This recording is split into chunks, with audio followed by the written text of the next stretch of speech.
Okay, Chair, the live stream started. Okay, thank you very much. Good afternoon, everybody, and welcome to the meeting of the Police and Crime Panel. Can I please start by wishing you all a Happy New Year? And can I also please welcome this afternoon we have with us the Assistant PCC, Councillor Wasim Ali, and also Assistant PCC, Tom McNeil. And thank you very much for joining us. And I believe Councillor Nikki Brennan, the Victims Commissioner, will also be joining us later on in the meeting. This meeting will be webcast for live and subsequent broadcasts, and members of the press public may record the meeting. The whole of the meeting will be filmed, filmed except where they are confidential or exempt items. Do we have any apologies? Sarah? Chair, Councillor Kerry Carmichael has now been appointed Samwell's member on the panel. She sent her apologies today, and Councillor Rich Jones is substituting for her. I've also had apologies from Christina Murphy and Lionel Walker and Councillor Sheehan, from Samwell. Thank you. Can I remind members, please, to improve our interaction in virtual meetings, please can all panel members please keep their cameras on, but please mute their microphones unless they're speaking. Please state your name before contribution so it's clear to all who's viewing who is speaking. Declarations of interest. Members, you're reminded that you must declare all relevant pecuniary interests and or non-pecuniary interest relating to any items of business to be discussed at the meeting. If a pecuniary interest is declared, a member must take no part in the consideration or voting thereon unless a dispensation has been obtained from the relevant standards committee. Any declarations will be recorded in the minutes of the meeting. Are there any declarations of interest? Okay, just before we proceed, Jonathan, I believe you've got your hand up. Chair, my apologies. I meant to speak a little bit earlier when you were asking for apologies. There has been an updated position in relation to Councillor Nikki Brennan, the Victims Commissioner. One of her children was tested positive for COVID today, and therefore Nikki is required to sort of be with the child and take care of them. Unfortunately, this means she's unable to attend today. She sends her apologies and requests, and we hope that we can reschedule her participation in a panel meeting to a future date. My apologies for the late notice. An email's gone in, but say this is all developed this morning at somewhat short notice. No, thank you. Thank you. And by all means, please, if you could pass on our thoughts and hope the child makes a quick recovery. That's fine, and we shall accommodate her at a later meeting. Thank you very much on that, Jonathan. Minutes and action tracker members. This is an informal meeting of the panel, so the minutes will be submitted to our next formal meeting on the 31st of January, and then we will consider any outstanding actions under our work programme then. Okay, agenda item 6, which I think is over to Mark Kenyon, the Police and Crime Commissioner's preliminary revenue and capital programme proposals. Excuse me. I hope I'm not coming down with anything. For 2022 and 2023. The panel will formally review the proposed policing precept on the 31st of January. This report today sets out the preliminary proposals, and we've got with us, I think, is Mark Kennedy with us today? Not Mark. Thank you, Chair. Mark, yes, thank you, Mark.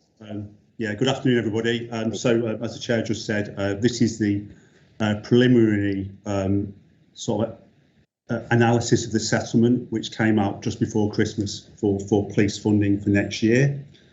So what we've done is we've set out in this report the provisional settlement for West Midlands Police and Crime Commissioner for 22-23, which was announced by government on the 16th of December.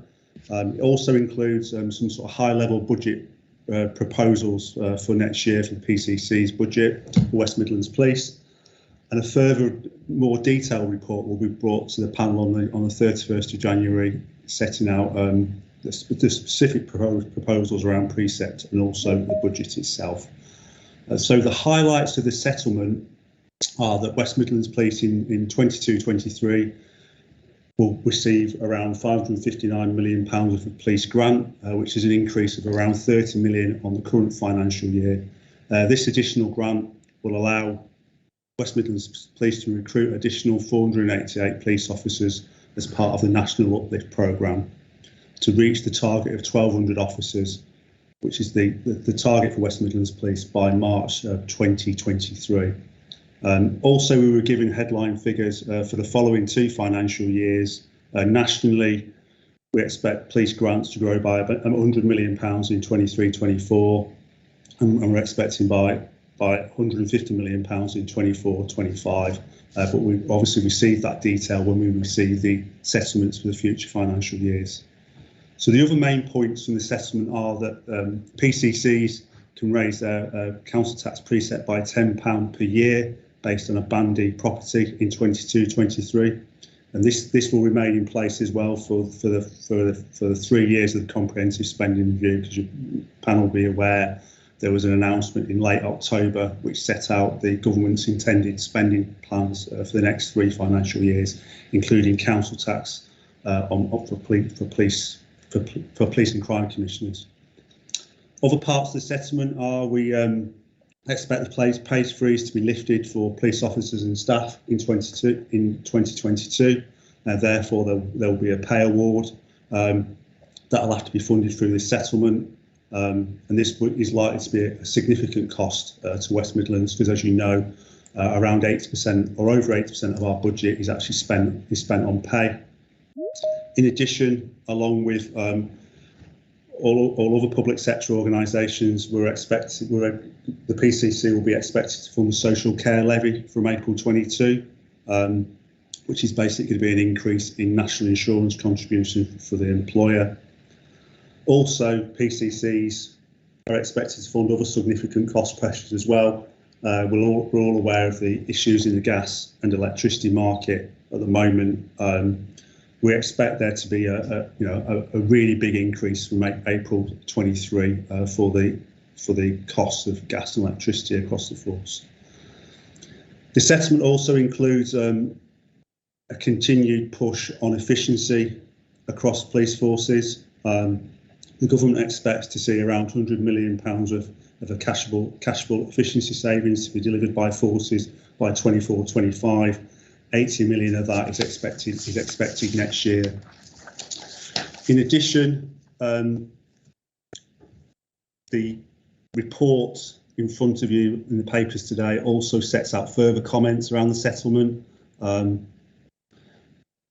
We, as you would expect, given the financial position of the Police and Crime Commissioner, the £10 increase in precept is really not discretionary, and to sort of maintain the financial position of the force, it is really required. Otherwise, the force will be in a worse financial position.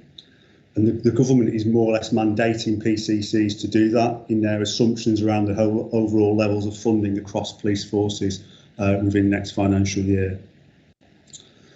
And the £10 increase in itself and the extra money for uplift is not sufficient to meet the significant pressures that the force has. I will talk about the actual numbers, what these pressures are in terms of police planes, police staff shortly, but the overall settlement will not be sufficient to cover that. The £10 increase obviously continues to put shift the burden onto the local taxpayer in terms of police funding. And as we know, in terms of the police precept for West Midlands, it is and will remain the second lowest preceptor across England and Wales, even with a £10 increase. If you compare ourselves to local forces, for example, Staffordshire's, if the £10 increase is applied there as well, it'll be £248.97, which is around £61 more than the West Midlands comparison. So the PCC's sort of initial budget proposals are obviously in draft at the moment. We're awaiting obviously the final settlement, and the final budget proposals that we'll bring to you at the end of January are to continue the police officer recruitment campaign in terms of the uplift programme and maintain PCSOs and police staff in line with the medium-term financial plan. We will continue to ensure that representation of the force moves to the representation of the public of the West Midlands. A precept increase of £10 in line with the council tax referendum limits that was expressed in the funding settlement maintaining community safety funding levels similar to the 21-22 levels. And we will have to have continue to drive savings out of the budget. The paper talks around that we've currently got a gap of around 6.6 million in our budget proposals. This is after priority-based budgeting review of £5 million as well. So we've got to find an additional 6.6 million, which we will detail in the budget report when we come to you at the end of January. So in terms of the actual assumptions around the budget, one of those significant items is, as I mentioned already, is pay. From a budget planning point of view, we're assuming a 2.5% increase for police officers and staff for September 22. This will obviously depend on individual pay review bodies during 2022. And as I've said already, the increase in the precepts will not be sufficient to meet the overall pressures of the PCC. The £10 precept increase is expected to raise around 8.8 million per year per annum for next year.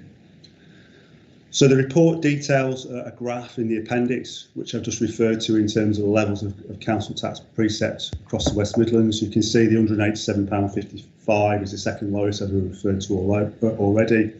And there's some significant variations across PCCs in terms of that level. The highest in England is assuming the £10 increase is Surrey at £295.57, which is obviously significantly more than £187.55 in the West Midlands. Locally as well, I've talked about Staffordshire, but Warwickshire with a £10 increase is likely to be £263, and West Mercia could be around £250. So obviously West Midlands continues to be significantly lower than those. The report details the capital programme and where the PCC plans to invest across the force over the coming financial years, across things like estates, IT, things like vehicle replacement, which is obviously critically important to the force in terms of business as usual and along with transformation.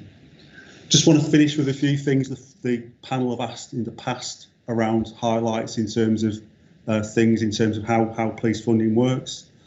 So the police grant we receive relies on a funding formula which is very, very out of date. It was first introduced in 1995-1996 using what's known as the police allocation formula, and that's used that uses the relative needs compared to each other forces to distribute money across PCCs as a basic amount plus 11 top-ups for various aspects of workload. That includes socioeconomic and demographic indicators as well. And it uses something what's known as regression analysis. The important thing to note is that though since 2011-12, basically 10 years ago, that formula hasn't been updated. You'll be aware that we've talked in the past at panel that the Home Office and Government are currently going through a formula review. The current formula obviously is penalises the West Midlands Police, one because the data is not up to date, but also there's something what's known as a ceiling mechanism which prevents forces such as West Midlands actually receiving the amount of money through the formula that they're entitled to. We reckon that is around sort of £40 million a year. So we're a significant loser through the current formula in the context of the formula being out of date as well. The panel's also asked as well around relative funding comparisons with other PCCs across the country. I've already alluded to some in terms of that council tax comparison across PCCs. A good comparison for West Midlands Police is Greater Manchester Police, mainly because of the size and the demographics and the sort of overall sort of crime levels within Greater Manchester. If both forces increase their council tax band D precept by £10 next year, Greater Manchester would have £17 million more than West Midlands. That's obviously a significant amount of money, and that really throws up the anomalies with the current police funding settlement and how it works between precept and between formula. Something else that doesn't work in our favour in terms of funding is also the relative strength of the council tax base within the West Midlands. For those of you who are local councillors in the local authorities, you'll be aware that the strength of the council tax base is a key thing to work out how much council tax you're going to get in a year. In the West Midlands, when we've done these calculations in the past, per capita head is probably one of the weakest across the country. So we not only do we have a low rate in terms of council tax, but we also have a poor council tax base as well to actually generate council tax from it as well. But in terms of sort of funding per head, when you look at the most similar forces, so that's Merseyside, West Yorkshire, Metropolitan Police and Greater Manchester, West Midlands Police is the second lowest out of that most similar group. So next year, if £10 is applied across the precept, we expect funding per head of population to be around £236 in the West Midlands. That's compared to Greater Manchester, which is 251. So just to finish up on a few other things as well, I talked about the pressures, what the force is going to be under next year in terms of financial pressures. Just to highlight that pay inflation and incremental increases for police officers and staff, we're forecasting that to cost around £11 million next year. The social care levy, which is an increase, as I said already, on national insurance, is going to cost around £4 million. And the non-pay inflation is likely to cost 5.3. That non-pay inflation is something that we're watching very closely, because the impact of energy prices will obviously probably affect that level of finance, what's level of money that's needed in terms of pressures.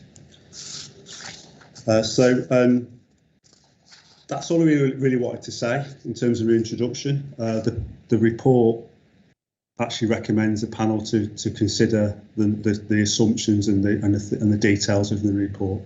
Thank you, Chair. Thank you, Mark. Commissioner, anything you'd like to add before we open up for questions?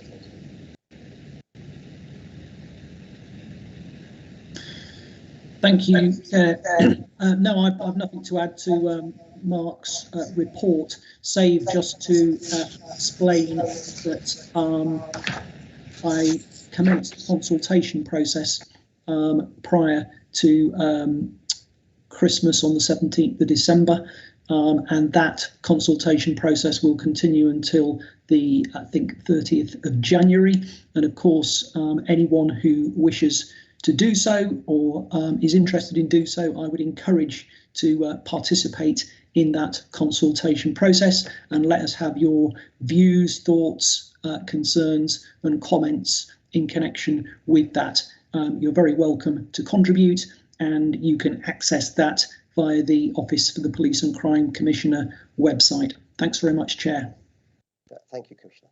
Councillor Jones, I believe you have a question. Yeah, thank you.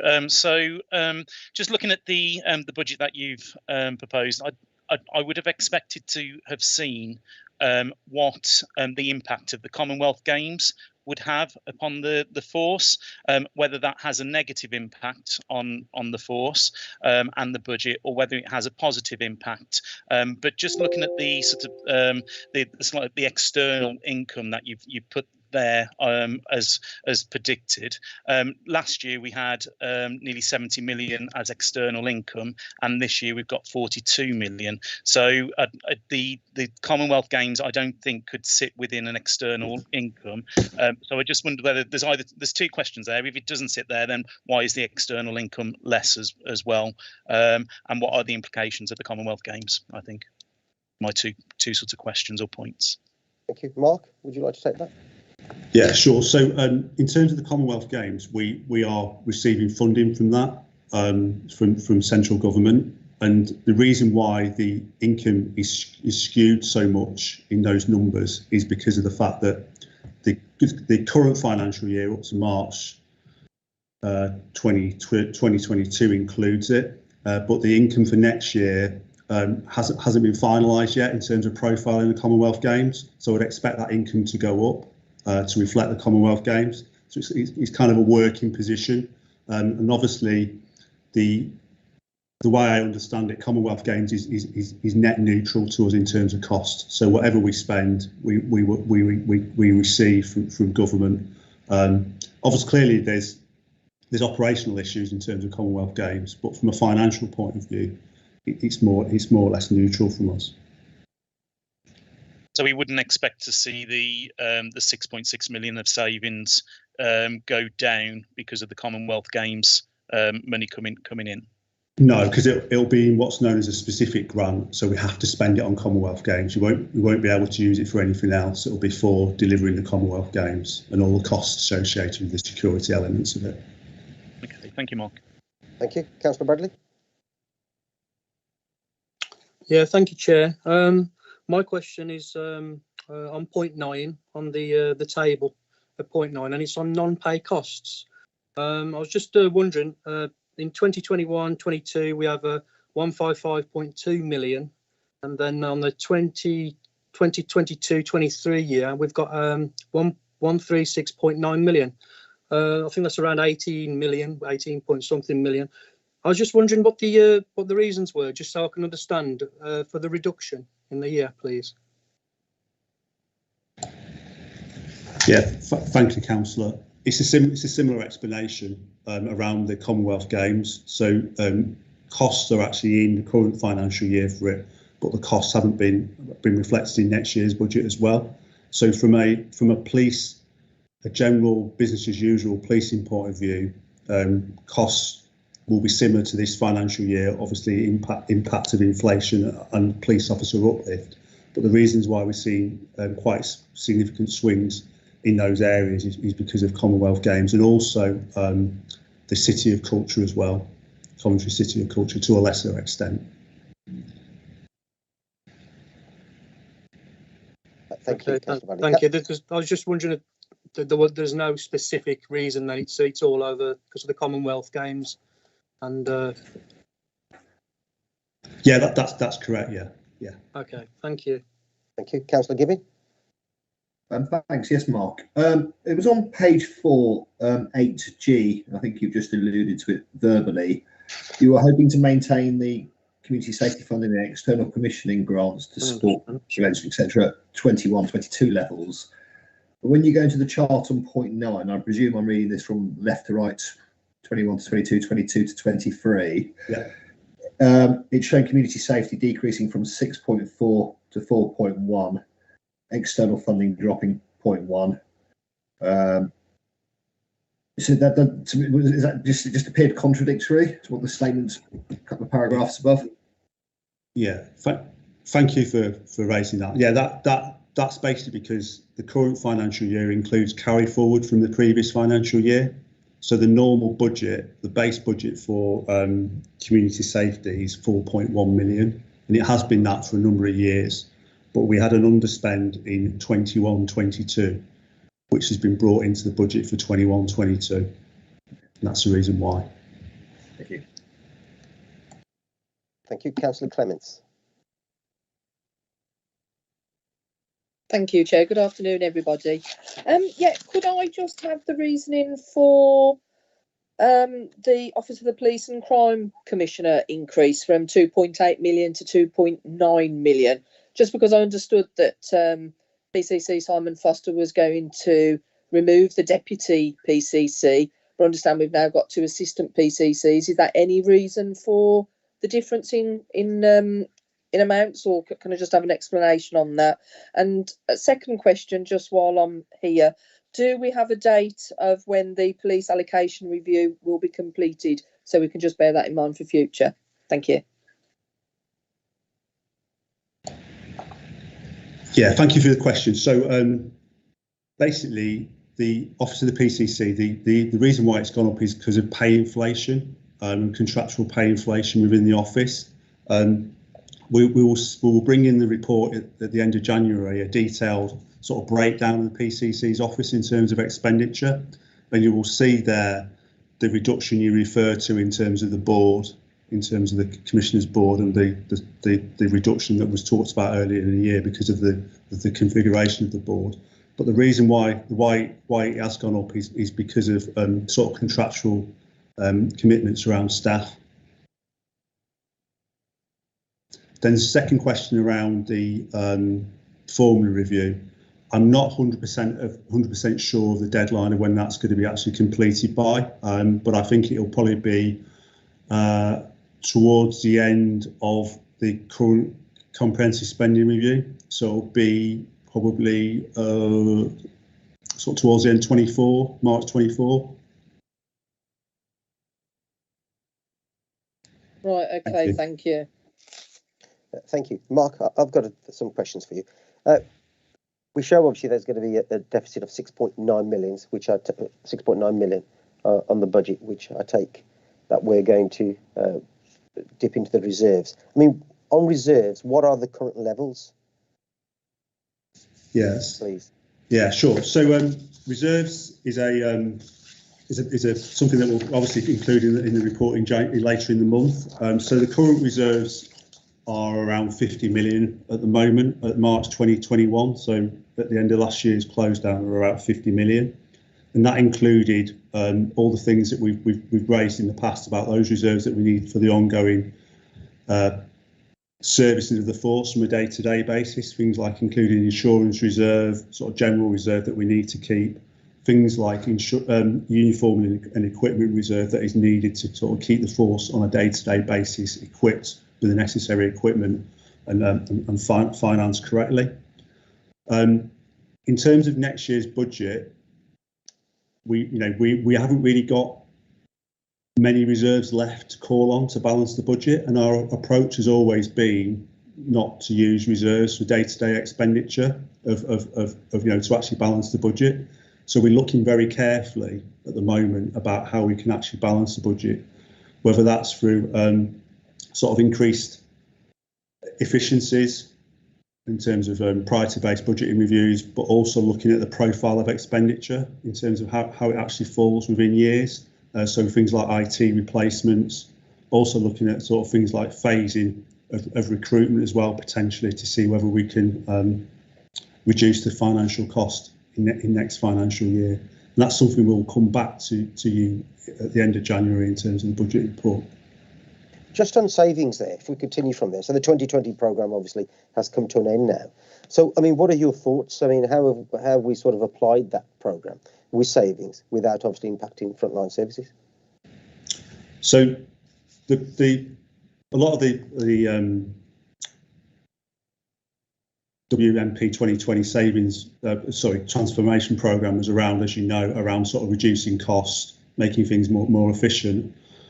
But also there was an element of it as well to actually make sure the force is in a position to sort of continue and for the future, to sort of bring things up to date in terms of technology, and also make sure that it was in a position to deal with sort of increased demand. So those savings that we have in terms of the transformation programme, those real cash flow savings will continue within the current budget and the future years' budgets, and they've essentially been taken out.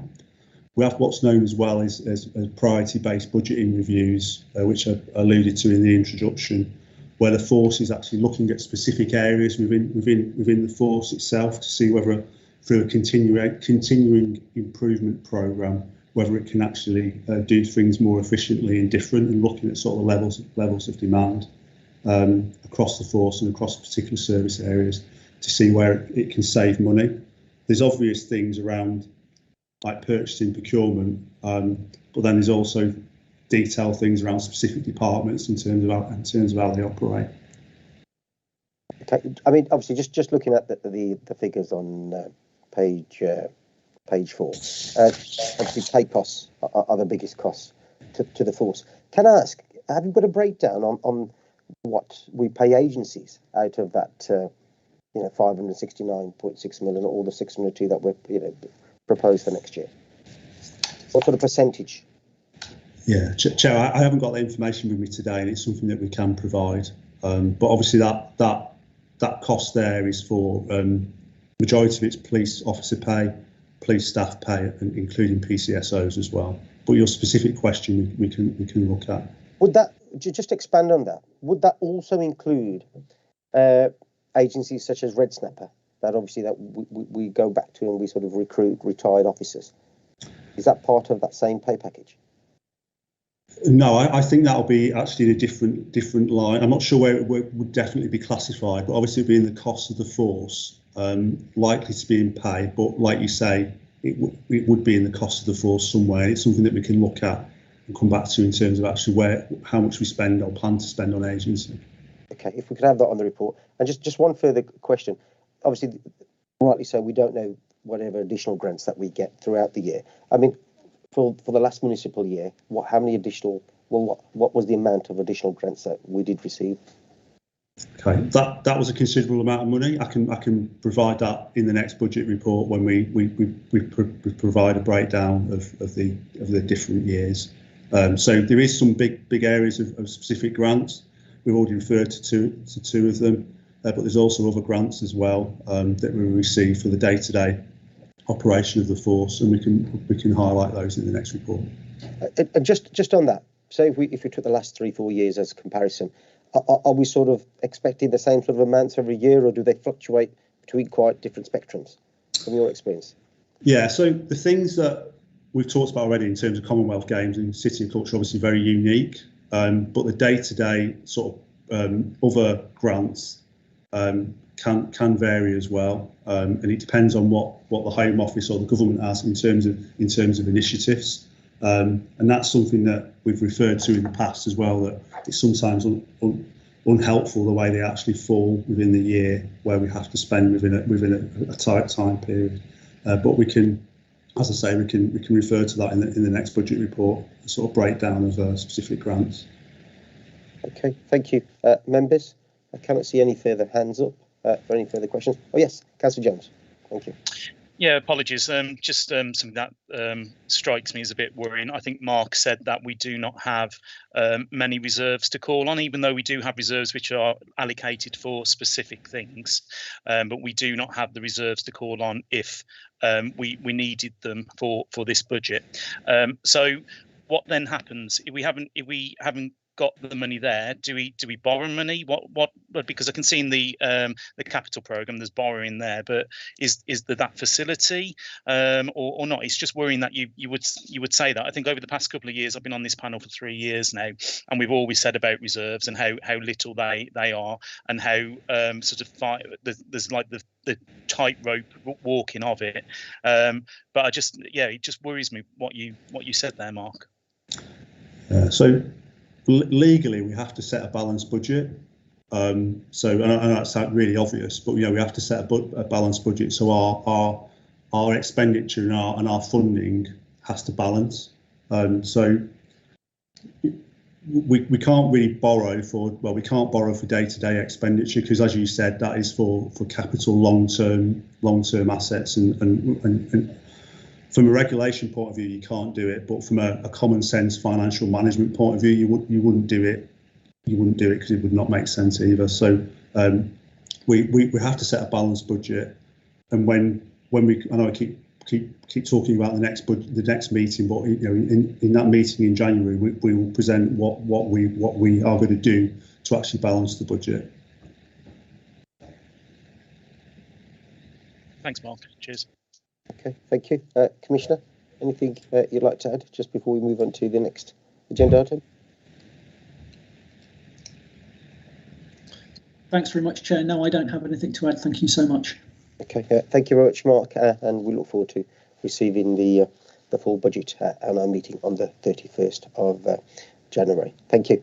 I'd now like to welcome, we've got 2 Assistant Police and Crime Commissioners with you, Tom McNeill and Councillor Wasim Ali. Who'd like to go first? Councillor Wasim Ali, so if you could, thank you very much once again for attending. If you could please outline for the panel and any members of the public who are viewing today what your role is. Chair. Chair. Yes. Chair. Yes, Councillor. Yes. So sorry. Forgive me, Chair. If you'd please kindly permit me, I'd just like to make a few introductory comments in order to introduce Assistant Police and Crime Commissioner Wasim Ali and Assistant Police and Crime Commissioner Tom McNeill, if I might. Please do so. Thank you, Commissioner. Before we hear from the 2 of them, I'm obviously very sorry that Councillor Nikki Brennan, the Victims Commissioner, won't be able to be with us this afternoon, but obviously we can look forward to welcoming her, excuse me, on a subsequent occasion. So I just want to briefly outline the background to their respective appointments. So each one of them was appointed following a competitive, open and transparent process. As the panel will know, I took office as Police and Crime Commissioner on the 13th of May, and I launched the recruitment process on the 18th of May. And following an application, shortlisting and interview process, the appointments were announced on the 22nd of June. All three have a wealth of experience, and each has separate portfolio responsibilities, all of which they'll outline when the panel hears from them. And we will of course be working with West Midlands Police. However, they will also be helping me to deliver on my policies, the police and crime plan, and of course holding the Chief Constable and the police service to account on behalf of the people. I'm particularly pleased to have appointed the region's first ever Victims Commissioner.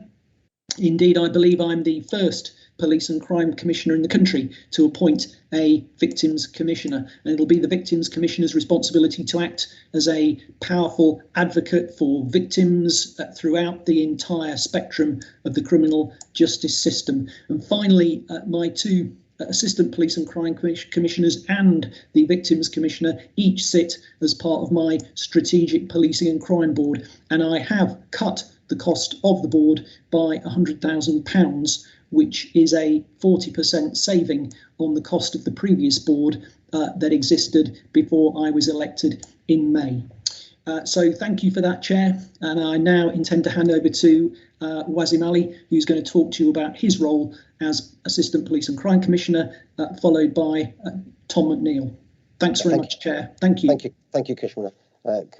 The floor is yours, Councillor Wazim Ali. Yeah, thank you very much, and thanks for that introduction, Simon, and thank you, Chair, for inviting us to this meeting and allow us an opportunity to talk to members of the committee and the public about our responsibilities and duties in which what we're doing during our time in this office. So a bit about me before we get started on my portfolio bits. My name is Wazim Ali. I am a councillor in Sandal, where I've been a councillor for the past 4 years, elected in 2018, was a cabinet member for Resources and Core Services, and also had a short spell as deputy leader of the council as well. Today I can see my colleague, the deputy mayor of Sandal, join us on this meeting. I'm very pleased to still see that he's on this committee, because I remember speaking to him about his appointment to the Police and Crime panel when I was on the council. So really good to see that he's still active and plays a part in this committee. So my journey really began in politics at a very young age. I joined politics and started getting involved in politics at the age of 16, where I became a member of the Sandal Shadow Youth Cabinet, which is essentially a young person's youth cabinet to hold the cabinet members of the then cabinet to account on decisions they're making around young people in the borough of Sandwell. From there, I persistently kept engaged during my college education and university education in youth politics, and ended up being a youth commissioner during the first cohort of youth commissioners back in 2013. So that was a tremendous honour and a privilege to be part of a group of young people who cared passionately about crime and wanted to make their area not just better, better parks, but actually having a safe area for young people, where young people could really get involved in making decisions around policing in their local area. And then today, now I have a tremendous honour and pleasure of joining the Commissioner's team as Assistant Police and Crime Commissioner. And I'll just go into a little bit more detail about some of the responsibilities Simon's kind of delegated to me. So I have responsibility for West Midlands Police planning, organisation and technology change, and that includes the budget, medium-term financial plan, value for money, local and national change projects, and a green police force. My responsibilities also include the West Midlands Police workforce, and that involves recruitment, retention, progression, and rebuilding community police targets, and also the PCSOs, working with them. I also have a responsibility for the estates programme and working on the working group on the estates programme, and also West Midlands Police performance. The Active Citizen Fund also sits within my brief, and the Community Initiative Fund panel also sits within my brief. As well as that, we're also working on the Building Blocks charity, which is a charity that's aligned to the Cadets programme, and I'm very much looking forward to getting that started back up again later on in the year. But most importantly, what's more passionate to me is about the young people I do with young people. So the work I do with young people, that's something I'm very passionate about. It's the beginning of my political journey, was getting involved in young people. So I'm very pleased and truly grateful that the Commissioner allowed me to continue a brief of working with our youth commissioners, which I was formerly a member of, and I know, Chair, that your daughter is also a member of our youth commissioner, and it's really good to see that the engagement from young people moving forward. But I'm very passionate about making the best use of them, really getting involved in the work that we're doing, making sure that they're at the heart of our decisions, that they play a vital role in kind of telling us where to be, where we need to be engaging with young people and how to best engage with them, and really kind of enhancing their skills whilst they're with us for the 2 years that they've been elected for. And finally, the Commissioner also broke into giving me and Tom areas. So I've got the Black Country, so Dudley, Walsall, Wolverhampton, and Sandwell MPUs are within my responsibility. And so that's essentially the portfolio area element of stuff that we're working on. But I'm going to talk about some of the campaigns that I'm working on right now, some of the things that I'm primarily passionate about, things that we notice and we see in the community that people want us to be working on. And one of those is the car theft program. So we're working on a campaign on car theft. I see a few nods because I'm sure you'll all be aware or know or would have heard of somebody that's had their car stolen. I've been a victim of that. My wife's car was stolen from our home address. So I know exactly what it's like when that happens.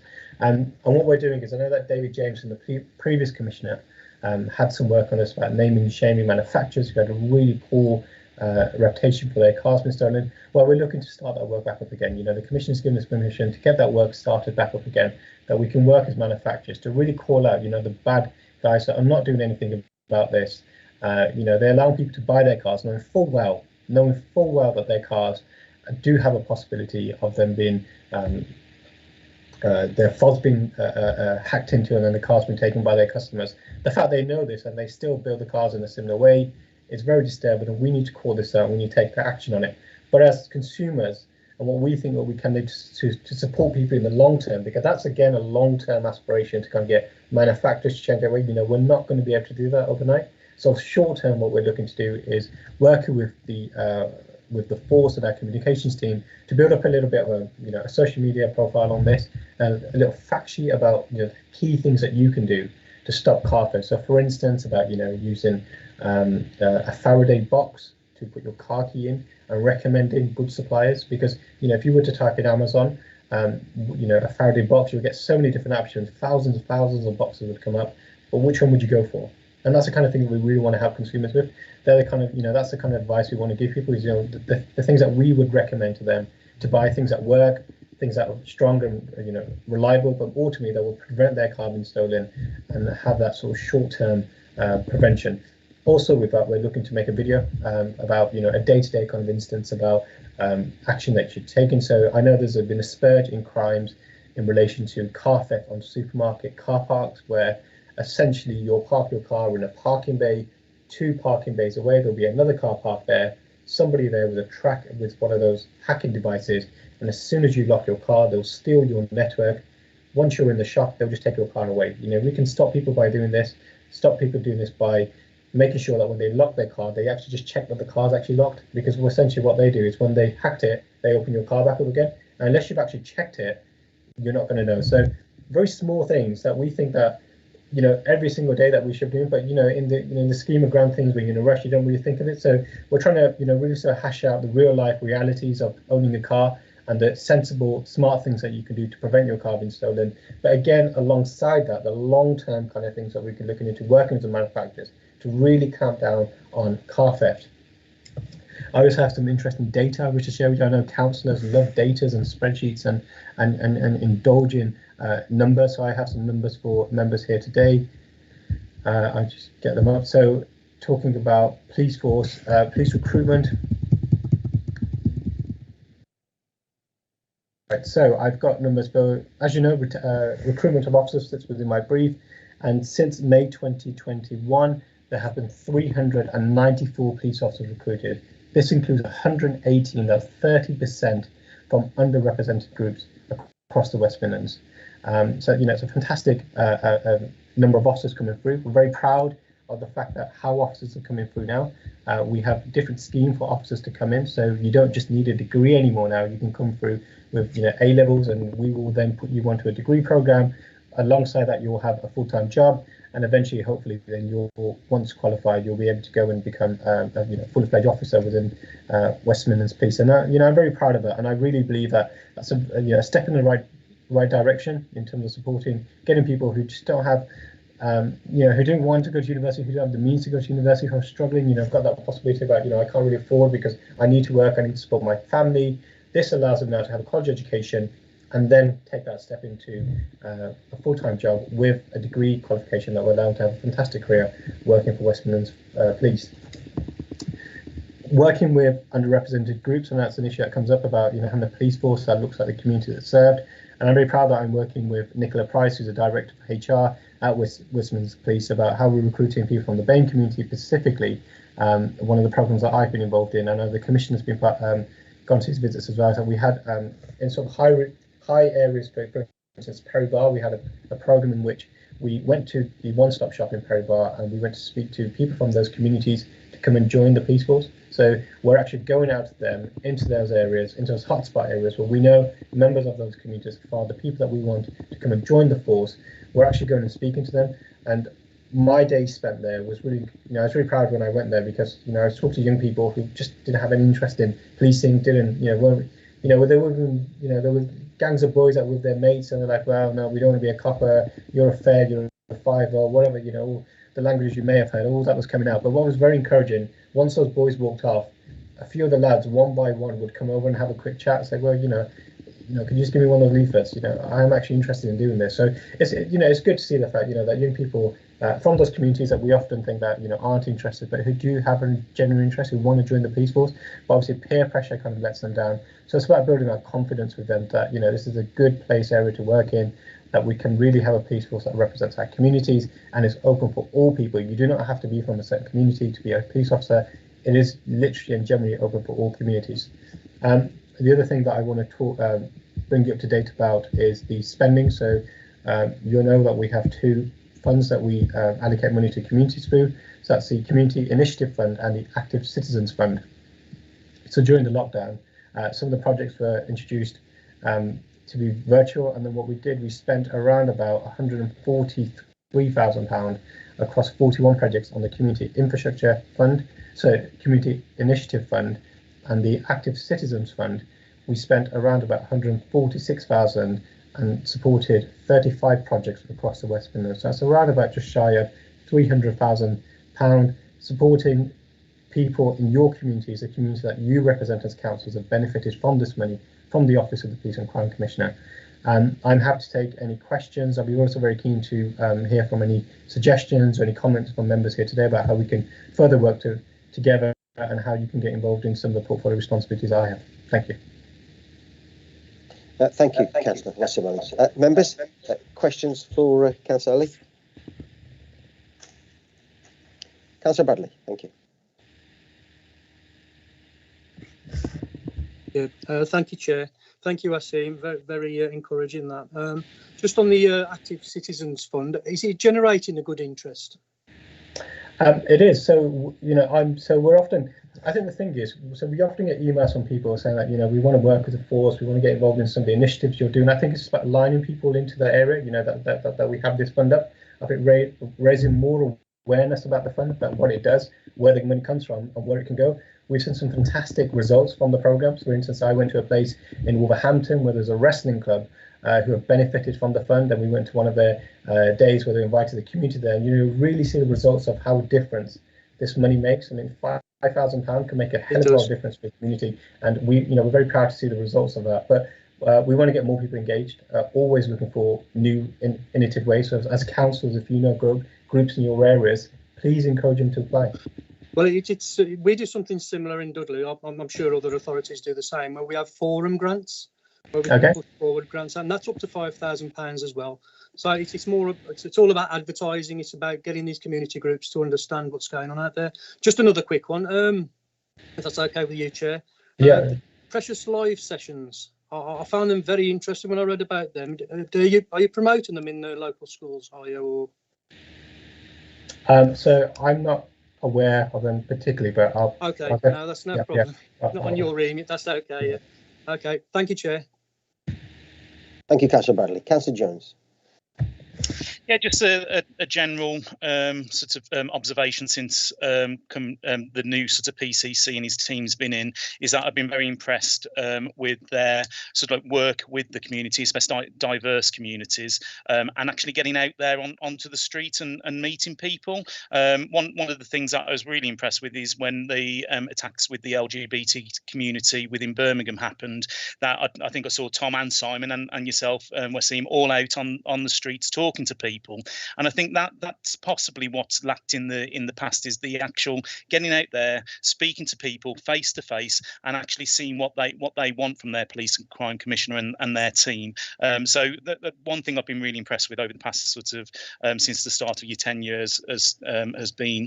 I do want to. You were talking about sort of the crime prevention aspect that you're looking at, especially with the car crime, and you'll be aware of the Sandwell Crime Prevention Panel within Sandwell that do really good work.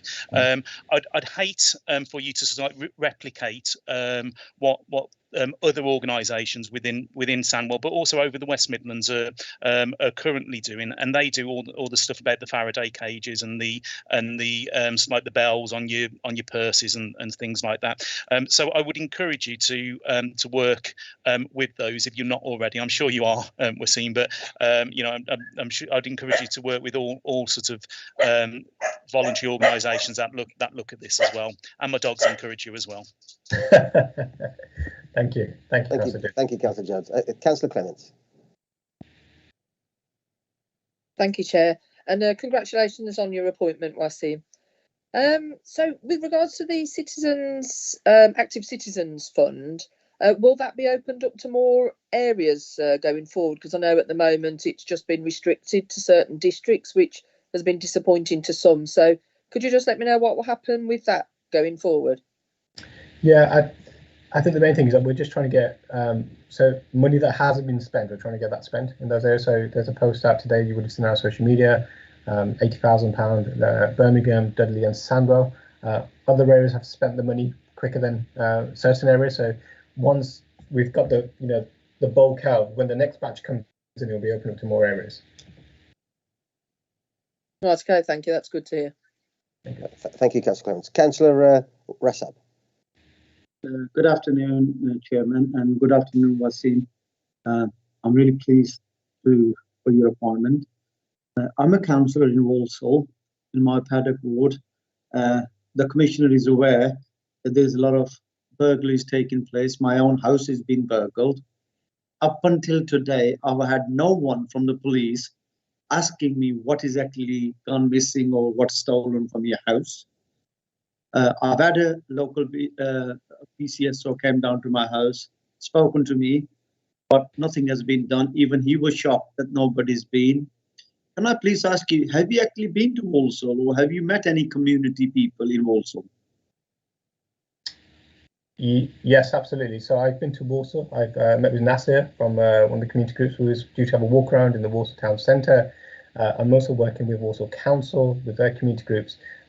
You talk about burglary. I've had my car, my wife's car stolen. My house has also been burgled as well. So believe me, I'm still suffering from that. I know how much it can have a toll on you and your family life. So I completely sympathise you on that, and I know that we have to do things differently and trying to work out. But it is often difficult. These people who come in, they're very, very clever when they come in. They leave very little forensics and evidence for the police to work upon. But what's good to see is that they have a grasp of things where there's a wider gang element to it. So a gang targeted. So I'm hoping, and I'm sure with your own case, whatever will be left over, whatever record is left, that will lead to a prosecution in a wider sense, because we can see that there's a wider gang operating in certain areas. But yeah, I've been to Walsall a few times. I'm looking to go out to it again once we can rearrange some of the meetings that were cancelled prior to Christmas with COVID. But yeah, I'm very keen to get stuck into Walsall. Thank you.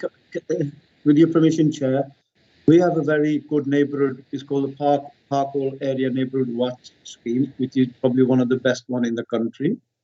We are very active. We've got WhatsApp group. We've got a street watch group. We've got the neighborhood watch group, and we have a number of people. We have over 600 people who are members. But I feel the residents are actually doing the job. And what I would request you to come and meet with our neighborhood watch team, and we actually see every day. I mean, even yesterday we've had a couple of burglaries in the area, and you know we are actually alert even middle of the night, even 2 o'clock, 3 o'clock. The neighborhood watch guys are doing excellent work. So what I would ask you to please do come and talk to our neighborhood watch. It will give them encouragement. It will show that you know the police crime commissioner and the deputy and the chair, they're all interested. So I would give you invitation, and at least they will feel a lot more comfortable. Yeah, more than happy to attend. If you just send over an invite, let us know a date, and I'm sure myself and the commissioner will be more than happy to come along. Thank you, Chair. Thank you. Thank you, Councillor Assam. Wasim, a great presentation, and you've got quite a wide portfolio. And you said obviously planning, change, and transformation. Just on recruitment and retention. If we just look at retention, why do you feel? I mean, is retention a big problem? I mean, maybe that's my first question to you. And if it is, how can we sort of solve that and ensure people obviously have long careers in the police force? Yeah, so I mean, look, we know that with every career, wherever the passion is, it's always an issue of keeping people within the field. People have their own reasons for wanting to leave jobs. They want to work for different forces, not very happy, or they just want a general change of career. The key thing for us is ensure that we can offer the best package, the best support for our staff, and that's why we've got support in mental health, support in the wellbeing of officers. When myself and the commissioner went to visit stations as part of the states programme, one of the things that we're definitely, most certainly looking for, and the first thing we're wanting to know is the fact, where is the support for staff? So the buildings itself, where can they come go? Do they have good dressing areas, good break rooms, good, mental health support within the facility? So moving forward on these state programs, when we're having, looking at what those new police stations that we're going to look at building, the refurbishment of police stations, we want to make sure that the staff who work for us, who are literally the pride of this organisation, have good resources to make sure that we can have no justification at all for wanting officers to leave, because we as a force have not provided or lived up to their expectation.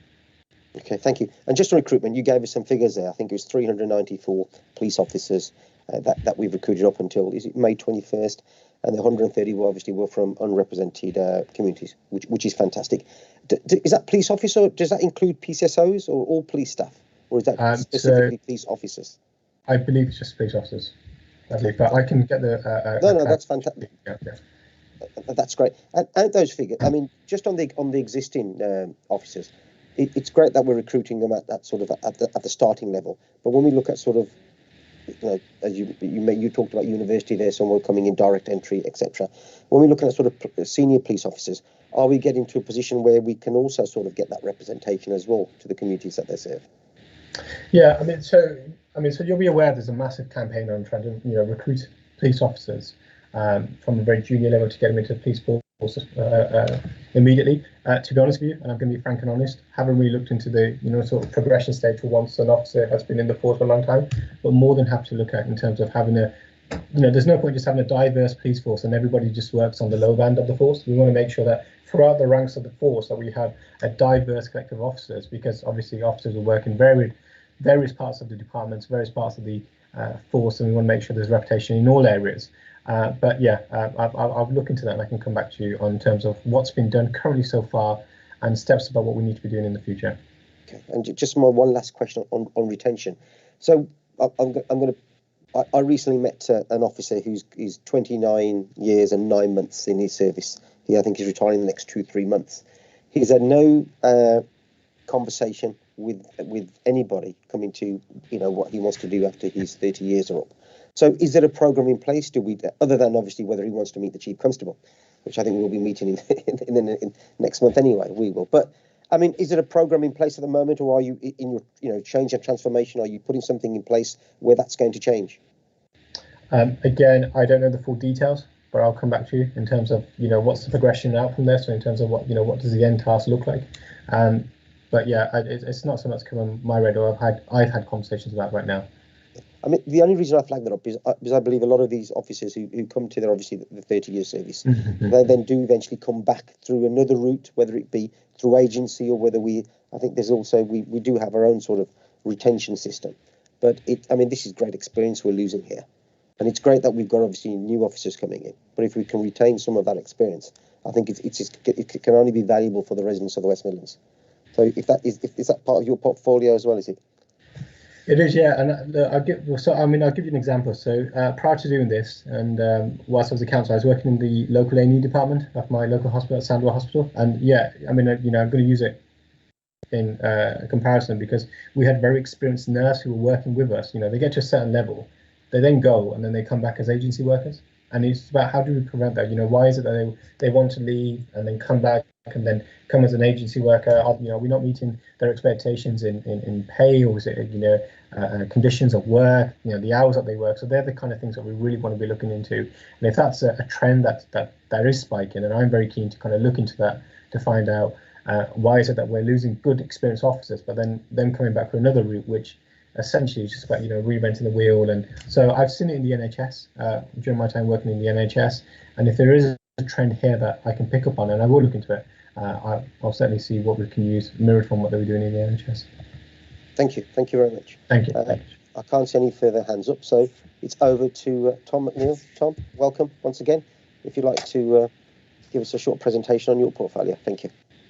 Yeah, thank you very much, Chair, and thank you to the panel for having me here and having the opportunity to kind of express what my reasons for having applied for the role in the first place, but also what I'm doing, most importantly for you, I should imagine. I think it is important to say a little bit about my personal background, because ultimately it formed my motivation for wanting to be involved in this important work anyway.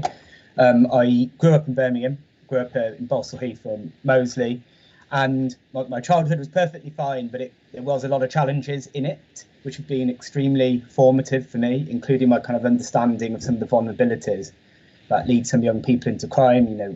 We were very, very low income, and ultimately did result in family breakdown. And for a while, I lived in very poor housing, and shared a bedroom with my mum and a bedsit for quite some time, and kind of moving around different family members for a while. But it was things like free school meals, an education maintenance allowance, some amazing teachers in sports and arts in particular for me, so theatre for me, and also help with university tuition, which really helped me avoid going down the wrong track, and I could have at times. And it's this real knowledge about the kind of support that's needed. Sometimes that's to do with things that we can commission from a police and crime commissioner, but it's also about how we partner with education, social care, and all sorts of things. That really helps me understand how we can prevent a lot of crime in the long term. Some of the portfolio areas I'll come on to discuss in a minute really kind of amplify those issues. I should also say I come from a mixed ethnic background, though that hasn't had a negative impact on me in terms of people perceive me as being white. I'm deeply proud of it. And again, it's been hugely educational for me. So my granddad was Jamaican, my dad's half Jamaican, half Italian, and some of the opportunities to them I would say have been less as a result. And that's really informed essentially my passion for really addressing some of the disproportionality issues. You were just talking then about how important it is to have a representative police force, and it's kind of some of my personal experiences with my own family which make me really understand that, and why I'm passionate about the number of different ways those kind of issues fall in. But obviously it's not just about ethnic background, there's all sorts of other factors, including class, income, gender, and all sorts of things, and I'll touch upon some of that in a bit. Just briefly, a bit about my professional experience to kind of justify why I hope why I was appointed for the role. I'm not trying to kind of come across it in terms of a boastful sense. I'm just trying to outline some of the different features that I think make me a credible assistant PCC. I'm a lawyer by background. I started in the commercial world. I was a EU and competition economics expert, and I'm very proud of getting into that. I tried really hard to get into the legal profession, so I'm proud to have kind of made it in there. It wasn't easy, but I did realise that I wanted to do more public benefit with my work. You need business lawyers, I'm glad they exist, but not for me. So I became a charity law specialist, and I helped a lot of large charities, small startups, social enterprises. And it was that work which really kind of opened my horizons to the kind of work I wanted to be involved in the long term. And ultimately, it was from that job that I applied to be appointed as the special advisor or the strategic advisor to the previous Police and Crime Commissioner. And I'll mention a couple of the things that I did there, which I think helped me successfully apply for this role in just a moment. Other experiences that have really helped inform the way I do my work in this role. I was a special constable in the Metropolitan Police, and it was hugely stressful and, again, educational for just how hard a police officer's job is. You know, a lot of my work is actually about asking really difficult questions of the police, but having seen that work, I have huge amounts of respect for what the police do because it's hard. And that helped me inform that. And, you know, I was only a special constable for a year, in part because after my day job, I thought I can't go and do that at the weekend because it's so exhausting. But I'm proud for the time I did it. Been a long-term mentor with Bernardo's for a young person in care, and it's officially ended now, but I still have a good relationship with him, just messaging yesterday. And seeing the challenges he's gone through and how that has impacted on his life, again, hugely informative for this work because he was set up to fail through so many different failures in the system. And this isn't blaming the people who work in the system. They're working hard to do a great job, but it's about the complexity of getting it to work well together. It is, being honest, also about recognising the role austerity has played in really making it hard to support some young people in particular from turning their lives around. And I've done other roles, like I was a school governor at a school for children with autism. Again, autism and other learning differences and neurodiversity, real key feature of our criminal justice system. The number of people with just differences who need different kinds of support to stay on the right track or find their talents in the world don't get the support they need. And our prisons are filled with people who either haven't been diagnosed or have been diagnosed and get the support they need. Really not good enough. And so that's a lot about my work. Other professional things, I do have a master's in economics, which helps me see how policing and crime, it's not just about policing. It interrelates to our economic growth, whether people want to invest, people's potential, employment and everything else. And that kind of gives me a big picture view of it. And I'm also a policy fellow at the Centre for Science and Policy at Cambridge University, which informs a lot of my work I do around technology and policing. I will touch upon that in a little while. Some of the key achievements when I was strategic advisor to the PCC were really trying to embed social value into West Midlands Police's procurement.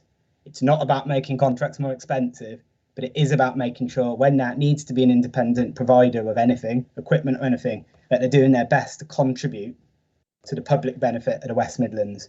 Really trying to track responsible business, local jobs, well-paid jobs, and, you know, other things like environmental benefits.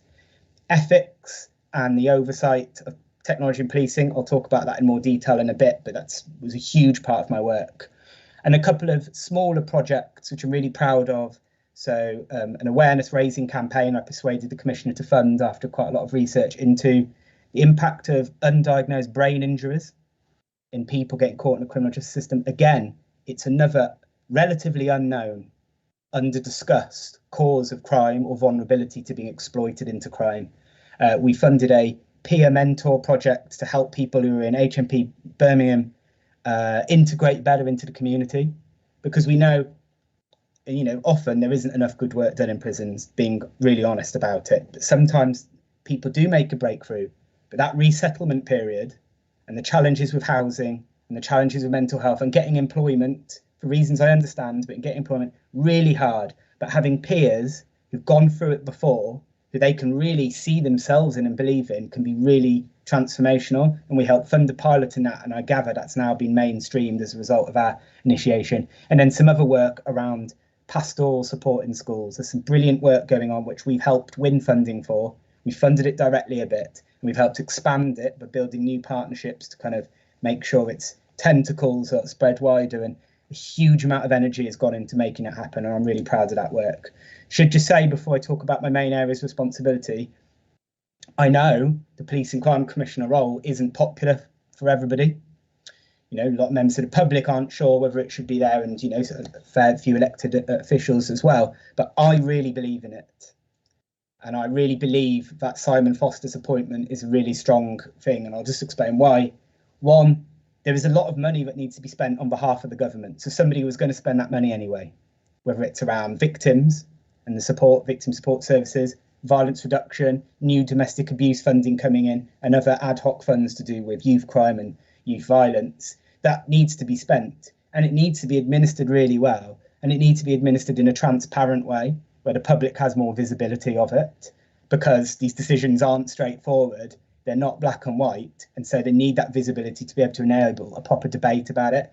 I wouldn't begin to pretend the job is done yet of raising awareness to the public and there being that full engagement yet, because it's a developing office for a start, in developing kind of institution. But I think it's really important that it exists. I think it provides visibility around leadership in criminal justice in particular, so how policing relates to courts, the CPS, probation, and I'll talk about that in a moment because that's one of my main areas working on behalf of Simon Foster. Another major component of why the role's so important to me, and I think Simon's really leading the way on this, is just really advocating for the region about the money it needs. It's not about trying to be party political. And I know that there's a lot of cross-party belief that policing needs proper funding. The West Midlands does not get the equivalent of Manchester and other areas that are similar in nature and kind of requirements for policing demand. So really having that visible voice to shout up for the region, including around the need for investment in youth services and the economic returns you get from that, I think is really important. And finally, before I go on to the substantive areas that I work, you're being very patient with me. My ultimate passion is actually that pastoral support in schools. I've already touched upon some of the work I've done in it. For me, if we really have a new era of doing that well, and again, there's cross-party support for this, and I know central government at the moment are looking at investing into more family hubs across the UK. If we really get that stuff right, we have the opportunity to prevent so much crime and prevent a lot of long-term unemployment and a lot of long-term youth mental health problems and things like domestic abuse. So much of it is wrapped into that, and that drives a lot of my main work. So I'll talk for about 5 minutes now on these bits, but I'll happily take lots of questions. I've got lots to say on each of them. So I'm going to be very brief on them, but rest assured, I've got detail if you want it. A huge amount of what I'm about to say is a focus on prevention and rehabilitation. A lot of it's about supporting people who are vulnerable, but just rest assured, all of this is about victims. The reason why I have a huge emphasis in the work I do for Simon on rehabilitation or helping people in crisis to stop them committing crime is so that victims don't suffer the misery of their crime.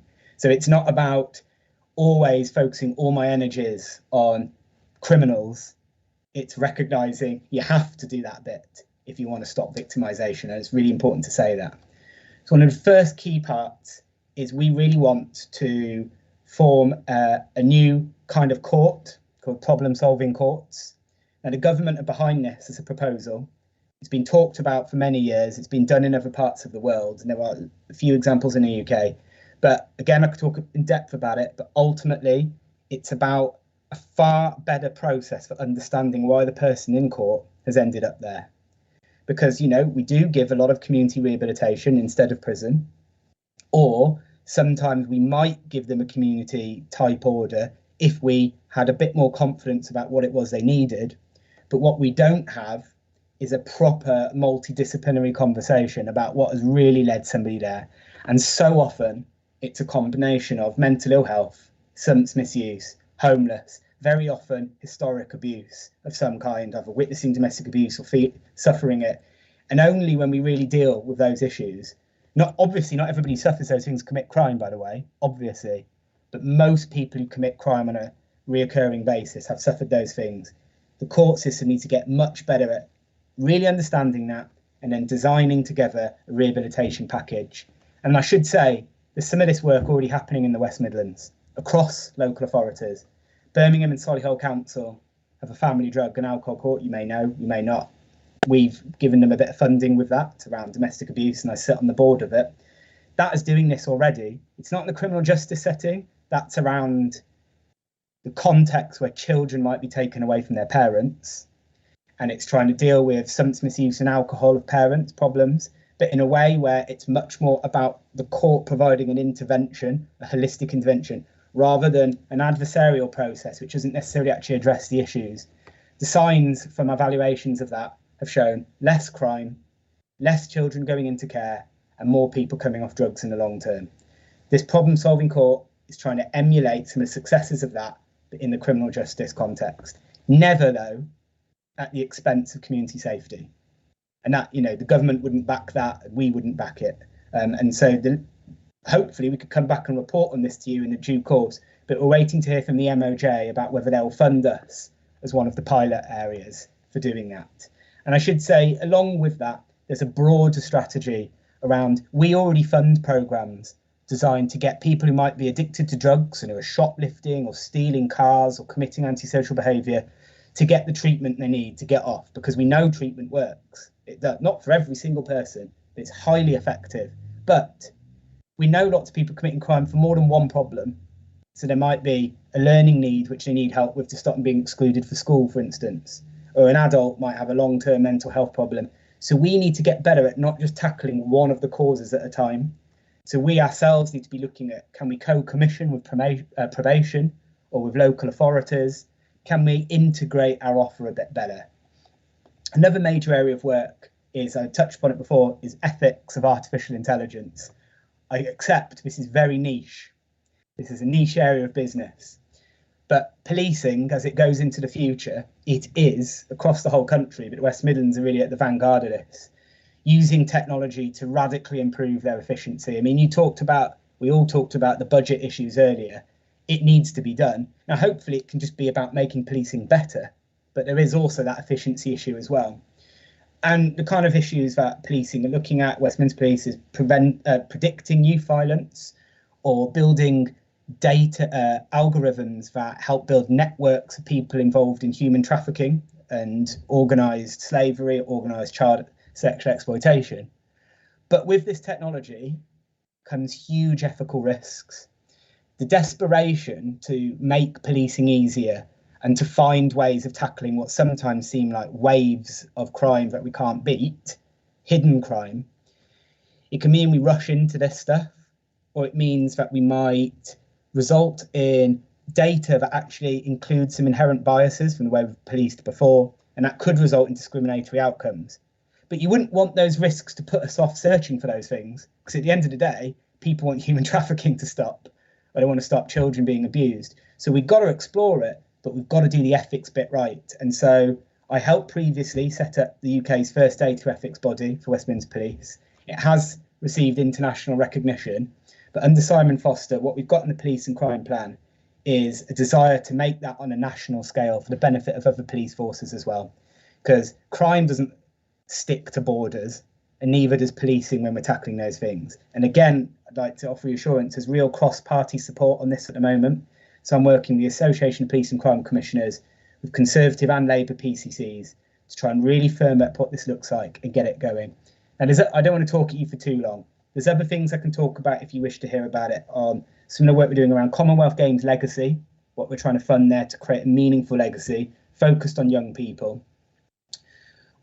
Some of the work we're trying to do around fairness and inclusivity in the police. Now, Wazim's already talked about what he's doing around recruitment, and that's probably one of the key factors. But one of the things I'm trying to do, which I know Simon, is really leading the way on again, is finding new ways of actually communicating that to the public.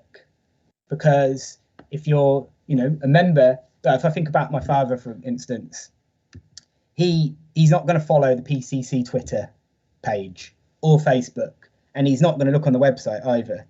But that doesn't mean he wouldn't like to know about what we're doing to improve representation, for example, Caribbean men. So we've got to find new ways of actually communicating the good news stories. And so some of that might be looking at targeted social media, just to make sure we're actually getting the message out there. And I suppose just a couple of final points. There are more details of work, but I just don't want to bore you by talking to you too long. I sit on a number of different boards representing the PCC, and I just explain that to you to kind of explain how some of my time is spent. So I sit in the Combined Authorities newly formed Mental Health Commission, which is going to really kickstart its kind of second phase in the next few months. I sit on the Combined Authorities Public Service Reform Board. I sit on the Birmingham Children's Partnership Board, because Birmingham is my area of responsibility. Obviously, Simon's responsible for the whole of the West Midlands, but that's where I spend a lot of my time on his behalf. And I really do try and get out to visit local initiatives as well. So, you know, I've been out in all my areas. So Coventry, Solihull and Birmingham, my areas. I've been to visit all of them a good few times, more in the diary, and I can't get enough of them. So with the policing unit visits, traditionally, I used to do some of them as a strategic advisor previously. They were very much in the office where I'd get statistics from the chief superintendent responsible for the area. What I really asked to shift that to, actually, is getting visits to go and see best practice in the community. Really good youth services, for instance, or preventative or support services, whether it was children's centres or otherwise, so I can really start to build a fuller understanding of the kind of the diverse range of work.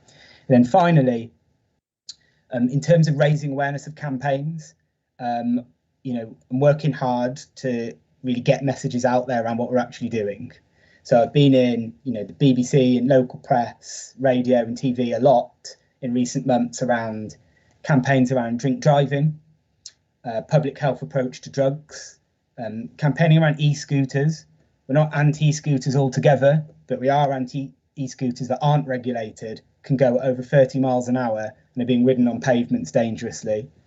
We've campaigned on dog theft and the fact that it is a real issue and traumatic for people if they were to have their dog stolen, and we don't want it to become a bigger problem than it is already. Campaigned on the fact that there's major hate crime against a lot of taxi drivers.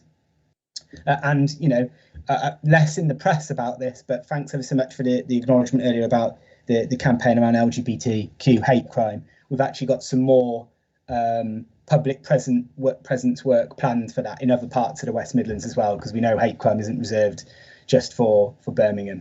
So I'll stop there. Really happy to take questions, and thanks for hearing me out. Tom, thank you very much for a very comprehensive presentation there. And can I just say before I ask for questions, Simon, I think it's commendable that you've got two very good assistant police crime commissioners, and I think it's fantastic that they've joined us today to enlighten us exactly what they do, because before Tom and Wasima spoke, I'm going to be frank and put my hands up. I didn't know what you did, but fantastic. Councillor Gibbing, please, to start off. Thanks very much, Chair. Tom, it was good to hear we're doing some work around the ethics. Many years ago, I was involved in a project called Operation Champion. It didn't go down too well in the West Midlands, so it's good to see we're doing some work on that. And also the ethics of artificial intelligence. I mean, I was involved in a job a few years ago now around Northampton. We were looking at burglary patterns and how we were predicting where the burglar would strike next. And it was pretty scary how accurate, you know, we could get it down to a couple of houses and pretty much the day and the time. And there's some really good work there going with Professor Spencer Cheney, who you may know for his more academic world. I'm really pleased to hear about the problem-solving court there with the families work within the court there in Ball Street, and obviously the public law cases and the prevention there of children going into care, because going into care isn't always the best option, to put it quite bluntly, and the outcomes then for any young person rapidly often go downhill. I think really my question is, you're looking at that obviously from a more the criminal context rather than prevention of public law proceedings, etc., within the Children's Act. Is there any way we can support that as a panel? I think that for me that would be an interesting one there to look at, because you know, if you speak to anybody on the street, you're always dealing with the same old faces and the same old issues. And you know, I could spot a shoplifter and a burglar at about 100 metres with his JJB sports bag and the slightly dodgy limp from an injection site. Let's be honest about it. And those are the people who are causing volume harm to communities and giving us volume offences. But they are the ones that we need to be supporting as well. Yeah, well, thanks, Councillor. I mean, 100% open to collaboration, completely and utterly. So I suppose, you know, lots of different ways of doing that.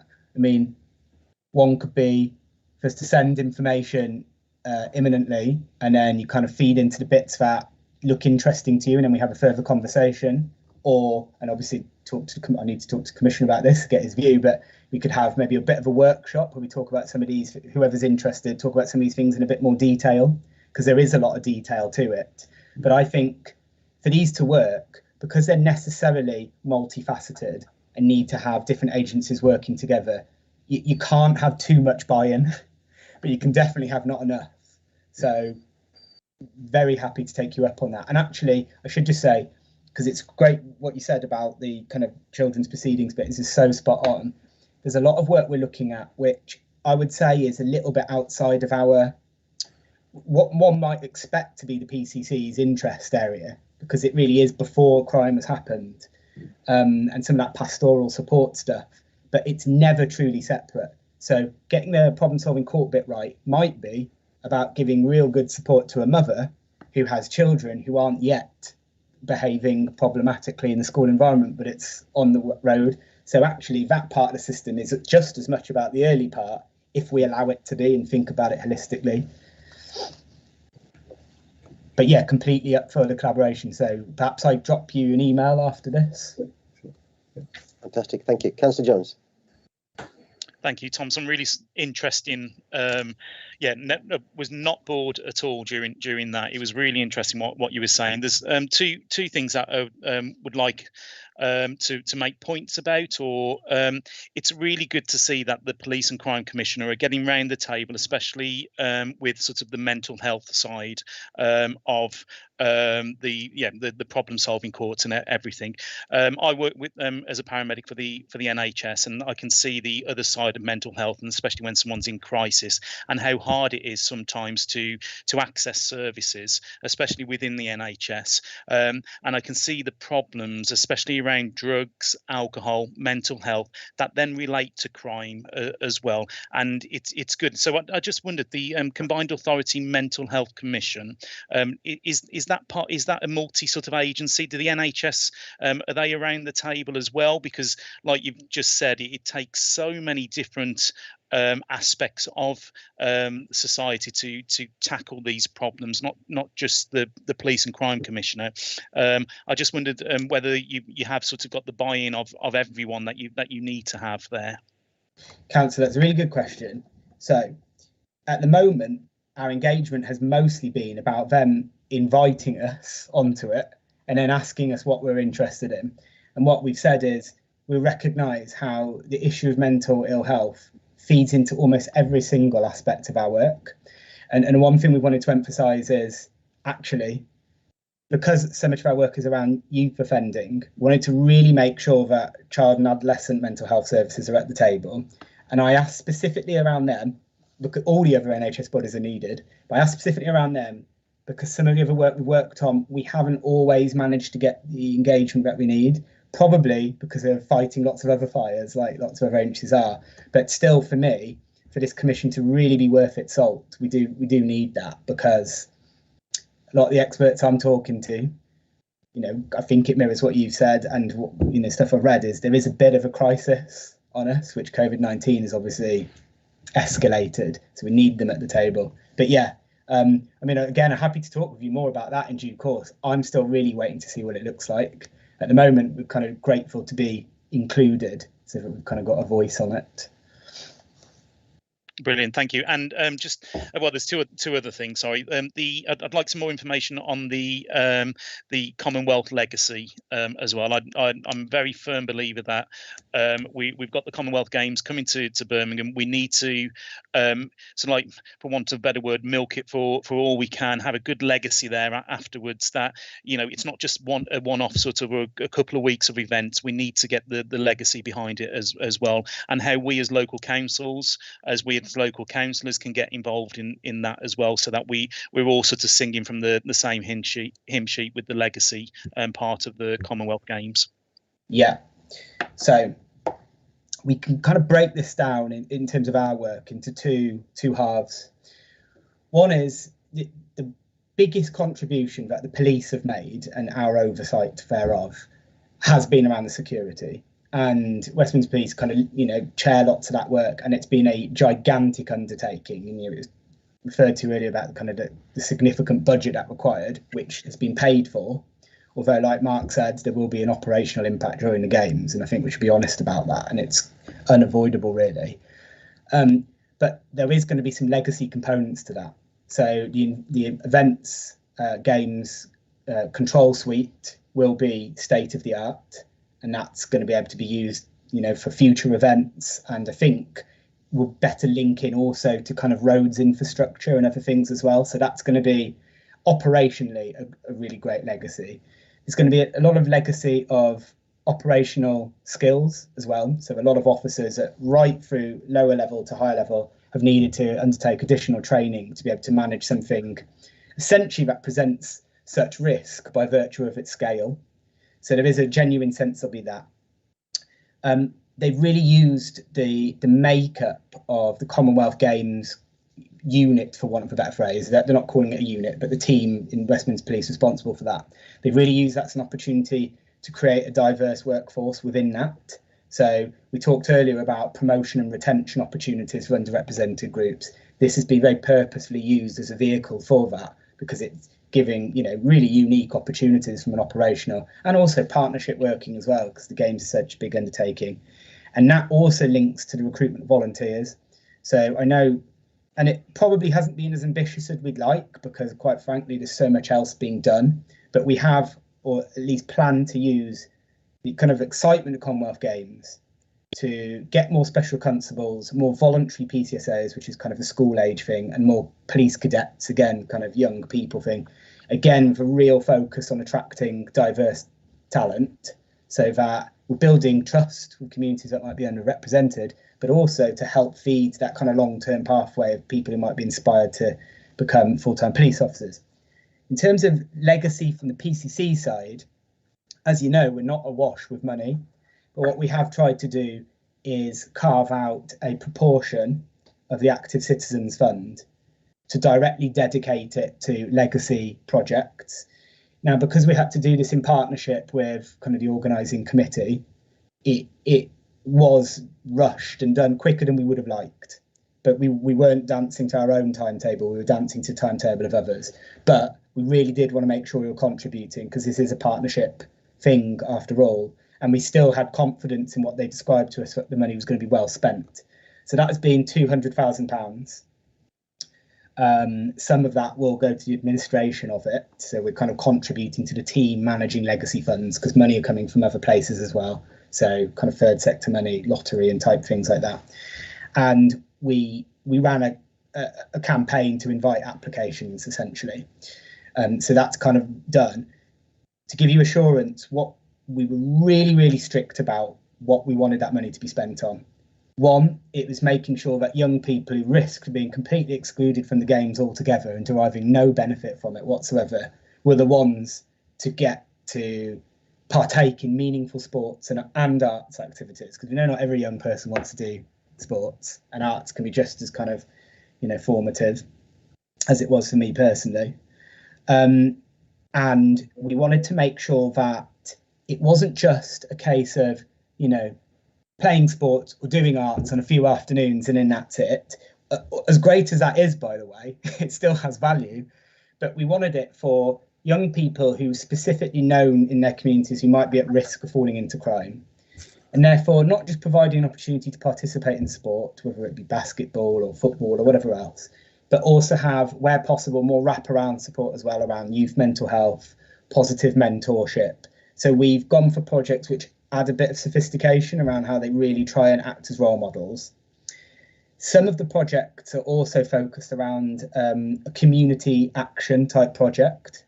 So that might be artistic, but it might not. But it's about getting young people, again, who might have been close to falling on the wrong path or might have already a bit, to really do something useful for the community, but in a way that is fun, obviously. Otherwise, it really wouldn't be much of an offer for them. And we've tried to do this in a way where it will leave that young person with something that stays with them. I think deep down, we look at it and we think, we just wish it could be more funding, so to access more young people, and so the activity could be more intense as well, so that it's really a really full experience, but also so that it doesn't just stop on a cliff edge once the Games are over. These projects are staggered to go past the Games, but we'll still have to have questions afterwards about how they're going to be funded to continue them. I should just end, as a final point, I have contributed to a round table with the lottery, and I'm told I'll be invited again. I'll certainly follow up with them if I'm not, to say, can you, in your thinking around providing Birmingham with legacy funding and outside of Birmingham as well, Black Country and the like, could you look at maybe extending what we funded as well to really make it a legacy? And finally, Chair, sorry, I know I've said three points, but I'm really interested to hear about the work that you are doing with the LGBT plus community. As a member of that community myself, I know how hard it is to engage with that community. I myself, sometimes I go out on the Birmingham scene, but I'm from Sandwell. There's no scene within Sandwell, but it's such a diverse community, and the not from myself, but there is sort of a mistrust of the police as well. But if you did want any sort of help, especially within Sandwell, accessing that community, having some input, then I'm more than happy to help with that and that sort of strand of your project as well. We would really welcome that, because I think, and it's certainly a personal concern of mine, and I know the Commissioner shares it and others, we didn't want to just come out and do, a couple of, street visits at the moment that hate crime incident, well, a few incidents, a number of them, spate, occurred, just to be seen to doing the right thing. Because, well, firstly, we knew they weren't the first hate crime incidents, and they're not the last. And they'll, this is a long-term thing, which is more than just a policing issue. Policing has a big part to play, and that trust bit you just mentioned. So we don't want it to be a one-off. So we are looking for other avenues, and actually, the more people kind of guide us to the right place rather than us kind of finding our way through it, it would be immensely beneficial. So yes, please. I'm more than happy. Thank you, Chair, for indulging me as well. Thank you, Tom, for being really informative as well. Councillor Clements. Thank you, Chair. Tom, congratulations on your appointment as well. And I think that you've got a great remit, and it looks like you've got the passion to fulfil it. And I think that your story should be shouted with a megaphone round all senior schools in West Midlands, especially those in deprived areas, because, of course, many youths don't see themselves as a guy in a suit. So perhaps you should attend in a hoodie and jeans and, just make them realise what is possible. And on that note, I'd just like to highlight for anyone who's interested in joining the police as a career, there's a careers fair at Solihull College on Thursday the 13th of January, 3 till 7, and Solihull Police is in attendance there if anyone's interested. Thank you, Councillor Clements. I mean, just on that point, I'll just add, Tom, communications, you mentioned obviously it's a passion, and I think we let ourselves down, the West Midlands Police do, in communications. It's not, we could be far better at putting that message out, and I think sometimes it has a sort of knock-on effect when we generally look at the sort of confidence in policing, etc. And if you're passionate about increasing those comms, by all means, you've got our support there on that. Also, you said obviously your ultimate passion, as Yvonne's just touched on, is pastoral support in schools. Can I just ask, and we've previously asked, I mean, us as elected members, it's very difficult for us to sort of communicate, and councils to communicate with schools, especially when we look at the sort of knife crime issues and stuff like that. How are you finding that? And do you think, and how do you think we could improve that, please? It's a really great question, but because you've obviously highlighted that it is hard, and it really is. Some of the work that seems to be most successful around this has come quite organically, which doesn't always feel that comfortable because it feels a little bit kind of like a lottery. But because it is so hard, sometimes you kind of have to go with it. So some of it is just about being in the right place at the right time and having seen a programme that looks really exciting and is expanding. So, for example, there's one, colleagues here know I talk about this all the time. There's one called Pathfinder in South Birmingham. And the beauty of that is it's managed to bring social work together with substance misuse charity, mental health, and quite a few different organisations. It changes from time to time to the school environment across dozens of schools.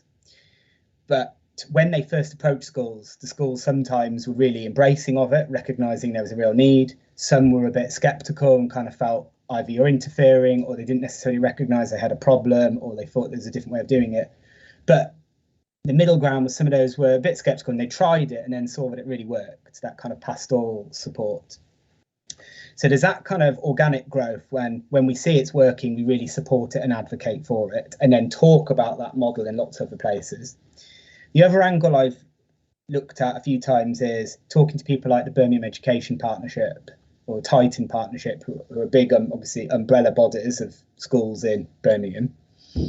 And they obviously have large networks of schools. And so if you can kind of influence them or find out what they're doing, then that can often shed light. But what those conversations normally do is show you how varied and kind of disjointed it can be. The Violence Reduction Unit, which I'm less involved in personally, I mean, Simon chairs it, they have taken a slightly different approach, which I think is also valuable, but I know less about the success of it to date, where they've actually taken on education advisors, some of which I think will come from West Midlands local authorities, whose job it is to essentially kind of build a culture and understanding of the causes of crime within a large number of schools. So that approach is less about funding, less about trying to deliver a specific programme, but I guess more about influencing what they think is an effective way of doing it. And the advantage of that is a much bigger reach, because you can just keep on visiting and talking to more schools. The disadvantage, of course, is, you know, a training and conversation is great, but it doesn't always show you the way, or some schools really want to do this anyway, they just don't have the resources to do it properly. So I guess my answer to that is I'm still working it out, because it's so varied and complicated, and because it's not the full responsibility of my kind of role. You know, there's kind of only so much time I can dedicate to it. Just on that, are you aware of the Active Intervention Management Programme? Yes, I think.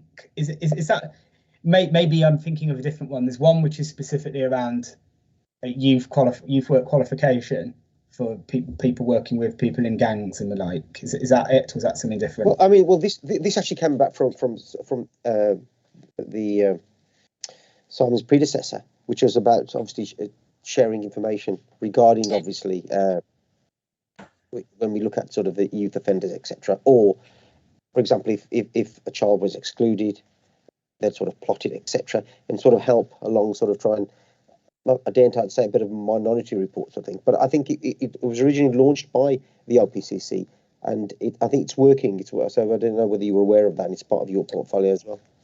Yeah, so I wasn't, that specific title and that one, I'll be honest, I wasn't aware of that, but I'm aware of a few other things that we have involvement with. So I know that historically, police in various areas in West Midlands were on school panels, all designed to share information exactly in the way that you described. Now, I know some of those kind of died away a bit, particularly when neighbourhood policing came under huge strain. But I know that part of Simon's plan for kind of rebuilding community policing with an extra 450 officers, part of that is about rebuilding some of those school panels, because I gather it really worked. The other programme, which might link to what you're talking about, certainly is in terms of what it actually does, is, and Jonathan might correct me if I've got the title wrong, I think it's Operation Encompass. But that's about specifically ensuring that the police share information appropriately and sensitively, of course, about domestic abuse incidents that might affect pupils in particular schools. And that's to try and encourage teachers, I guess, and support in schools to take, recognise that there could be some problems that flow from that and offer a kind of supportive mechanism as well for that. So this sounds like it falls within that kind of patchwork of activities. But again, what we've noticed is some of this can be a bit inconsistent across the West Midlands, and part of it is, you know, changing officer leadership, ebbs and flows in local policing numbers, and sometimes neighbourhood policing officers get pulled into emergency response because of the sheer demand, and that can suddenly mean for a period of a few weeks relationships start to fall. It can sometimes be dependent on, you know, how good a particular head teacher is and their leadership, or some multi-academy trusts seem really behind this stuff and some slightly less. But that doesn't mean we can't get better at it. I guess I'm just showing you that I understand some of the challenges and to try and work through it. Thank you. I'll take one last question, because the Commissioner has been patiently waiting for him to give us an update. Councillor Gibbon. Thanks very much, Chair. Yeah, Tom, it's probably just a bit of a plea, to you all really, over the next few years. I mean, I represent, I suppose, a fairly affluent area of the West Midlands, you know, but we don't have a youth club, so I set one up last autumn, and every week we grow every week we had a few new people, and the young people, they always stay with us. Still, last time I was out with the PCSO, he ended up chasing one other young person for a particular issue. I ended up dealing with the other young person who was 17 and taking a knife off him, and he ended up going to the court system. Whilst we have got, in terms of like my area of Solihull, it's relatively affluent, we do have pockets of disorder, deprivation, knife crime, and I appreciate the north of my borough is much more socially deprived, but I am a little bit concerned when we see funding going in for the neighbourhood team still only going into the policing priority areas of the West Midlands. When I see like the funding that was alluded to earlier on, again, that's restricted to those areas. It gives one could argue quite colloquially, my area is paying for it, but yet it receives no benefit. And I think I just perhaps would like consideration over the next few years, just what's available across the region on a fair and equitable basis. I appreciate policing is always about diverting resources to the greatest risk and harm and all the rest of it. But I think, again, it is around some of that prevention and recognising some of the other areas do have pockets of deprivation and certain issues as well. Thank you. Yeah, thanks for that. The Commissioner might have his own views on that. I remember a good few years ago kind of receiving representations from a number of schools in more affluent areas, but who actually got less funding than some kind of the poorer kind of urban areas for reasons they understood. But what they were saying was, well, actually they are underfunded, and there's a problem with, for example, supporting special educational needs, which itself can tie into behavioural issues, just due to frustration and challenge, not being able to reach your potential and whatever, or not having enough youth activities. And I sympathise with those. I guess and I know you know this, that the tough reality we've seen is just such an intense pinch on so many different things which go into preventing crime, making the problems in some of the the really intense crime areas, our violence reduction unit does a lot of work on it, really so serious. It means the fire is raging too high to even begin to kind of move any resource away from it. So again, stating the obvious here, but the mutual cuts to youth services, youth mental health, some of the kind of school support budgets and the social work budgets being strained, even though I know local authorities work hard to protect them, all at the same time, and then exacerbated by kind of increasing staff pressures. So even they might be taking on more cases, but then the stress of that means they can't do any of the cases quite as well. I know it doesn't always work that way, but very often it's just meant that our main concern is just to try and keep the show on the road sometimes in those areas. But it's no real comfort to you, I appreciate. I guess what I would say is, in our advocating for more funding, we've won some more backs, we've got more police officers. It is about putting more police, for example, across the whole of the West Midlands. It really is.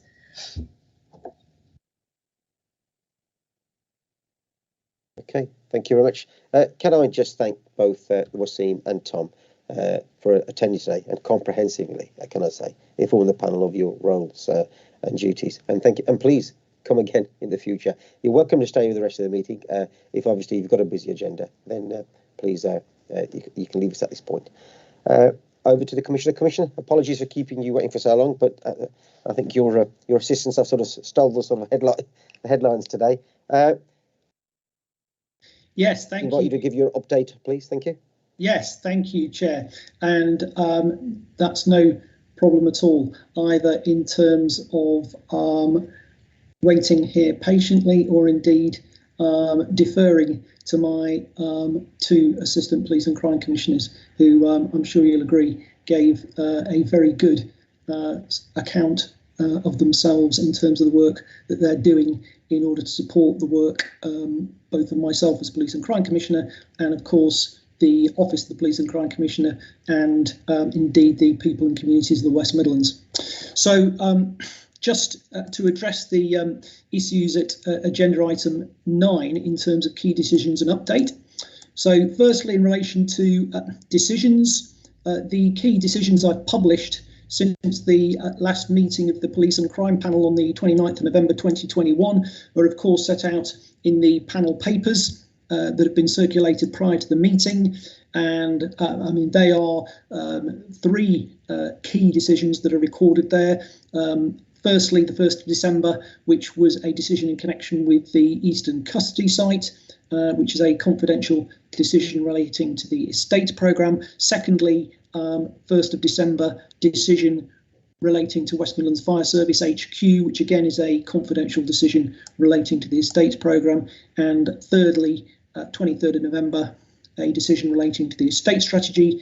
And as is set out there, the Police and Crime Commissioner authorised implementation of the estate strategy as set out in the September 2021 and November 2021 Strategic Policing and Crime Board reports, including the 11 review principles listed in the decision papers. And of course, that decision and the substantive issues that are behind it were of course an agenda item at the previous Police and Crime panel meeting and were the subject of some extensive discussion on that occasion. So secondly, in relation to my update, I want to update the panel about three particular matters. So firstly, domestic abuse over the Christmas holiday and New Year period. The Christmas holiday and New Year period is of course a happy time for many of us. However, there are too many people for whom home is not a safe place over the holiday period. And we know that domestic abuse can be a significant issue and that there can be a rise in domestic abuse at that time of the year. However, it's important that no one should feel unsafe in their own home. And that's why on the 29th of November, we launched a new No Excuse for Abuse campaign, which aims to encourage people suffering domestic abuse to seek help and support, either by reporting it to West Midlands Police or by contacting one of the domestic abuse local charities. That campaign was publicised across transport networks, city centres and social media, and the campaign ran throughout Christmas and the New Year period and into early January. And the key message of the campaign was that if you're a victim of domestic abuse, do not suffer in silence. Report that abuse and access the help and support you need and are entitled to. I mean, the purpose of the campaign was to publicise across the West Midlands the support that is in place for those suffering domestic abuse and to encourage anyone suffering abuse or violence to visit a website hosted by the Office of the Police and Crime Commissioner, which is noexcuseforabuse.info, where information on all of the support that's available in the West Midlands is set out there. And that support is available whether the abuse is reported to the police or not. And it's important that victims do not suffer in silence. West Midlands Police have specially trained officers to support victims of domestic abuse, and they're available around the clock to help people if they're suffering domestic abuse. And that campaign advised victims that they should call 999 if they needed help immediately, or call 101 or use live chat to report past abuse. It's important to say that victims of domestic abuse are not to blame. The perpetrator of that abuse is 100% responsible, and whenever and wherever possible, they'll be held to account via the criminal justice system.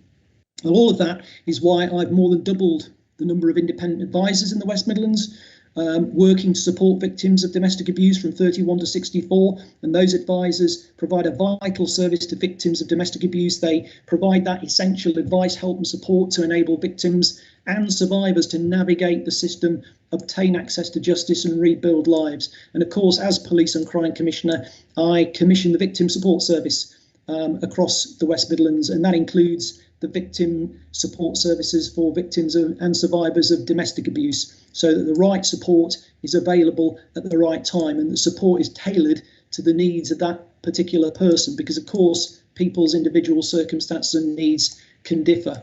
And we also ran a campaign over the Christmas holiday and New Year period to combat violence against women. However, I'm sure that Councillor Nikki Brennan will probably want to tell you more about that herself when she appears on a subsequent occasion. So I won't go into any more detail about that.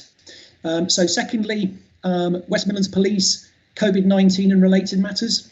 And this update for the panel is based on the most recent numbers available as at the end of last week. So in terms of PPE, PPE supply remains good. The force currently has sufficient PPE to be able to meet the new guidance set out by the National Police Chiefs Council, which has raised the standard, that's raised the standard from to high, but are keeping the levels of PPE equipment under review. The force has a good supply of lateral flow tests, which are accessible for staff. Staff sickness is lower compared to previously recorded dates. So total sickness during the week commencing the 17th of December was lower compared to previous sickness on the 10th and 11th of December. And sickness has dropped slightly, with 670 staff members recorded as sick on the 24th of December. Self-isolation rates are climbing slightly, and the number of staff self-isolating has continued to increase steadily, with 89 staff members now recorded as self-isolating. And the People and Organisation Development report that there were 47 new isolation records on Thursday, 23rd of December, of which 22 were confirmed positive COVID-19 cases. In terms of West Midlands Police staffing levels, an update for the 24th of December, total sickness was 670 or 5.5%. Self-isolating were 89 or 0.7%. Special leave were 10 or 0.1%, and working from home were 27 or 0.2%. In terms of anti-vaccine protests, they continue to take place, but scale and impact is low. A protest was reported from Thursday, 23rd of December, which concerned a small group of anti-vaccine protesters who had attended at a hospital in Wolverhampton, and they were causing disruption and access issues to the hospital. Officers attended and updated that there were a small group present, but they were not blocking access. Officers returned shortly afterwards and found the protesters had cleared the site, but this has been raised with Wolverhampton for reassurance patrols. In terms of COVID calls for service, COVID calls for service have been increasing modestly, but from a very low base. And calls for service related to COVID-19 has remained consistently low throughout the reporting period, with a total of 109 calls for service recorded. And the number of calls for service has remained consistently low since the beginning of September 2021, in actual fact. And this is highly likely, we think, to be reflective of the majority of COVID-19 restrictions being lifted on the 19th of July. It's also highly likely that the COVID-19 restrictions reintroduced in November and December have not yet resulted in significant breaches that the general public have felt necessary to request support for from the police. And then finally, the Commonwealth Games.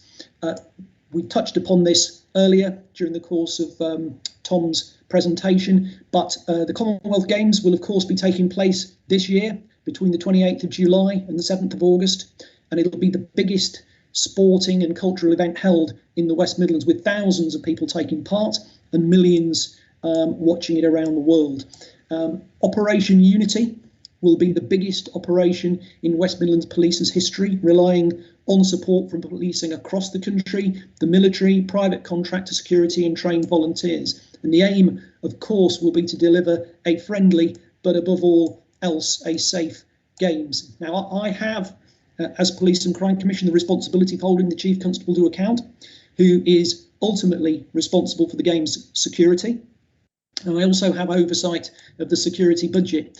And I'll work to ensure that the security budget supports real living wage employment, and work with the organising committee and others to deliver a long-lasting legacy, particularly for our young people. And that's why I'm supporting the Generation 22 project through proceeds of crime funding, but we'll also work to ensure legacy resources are directed to support the areas and people who need it most. And in particular, I want funding to be directed to young people at risk of being involved in crime. And with the eyes of the world on the region, delivering a safe and friendly Games is hugely important to the West Midlands, and of course to all of us in, important to West Midlands Police, and of course important to all of us in the West Midlands as well. Thanks very much.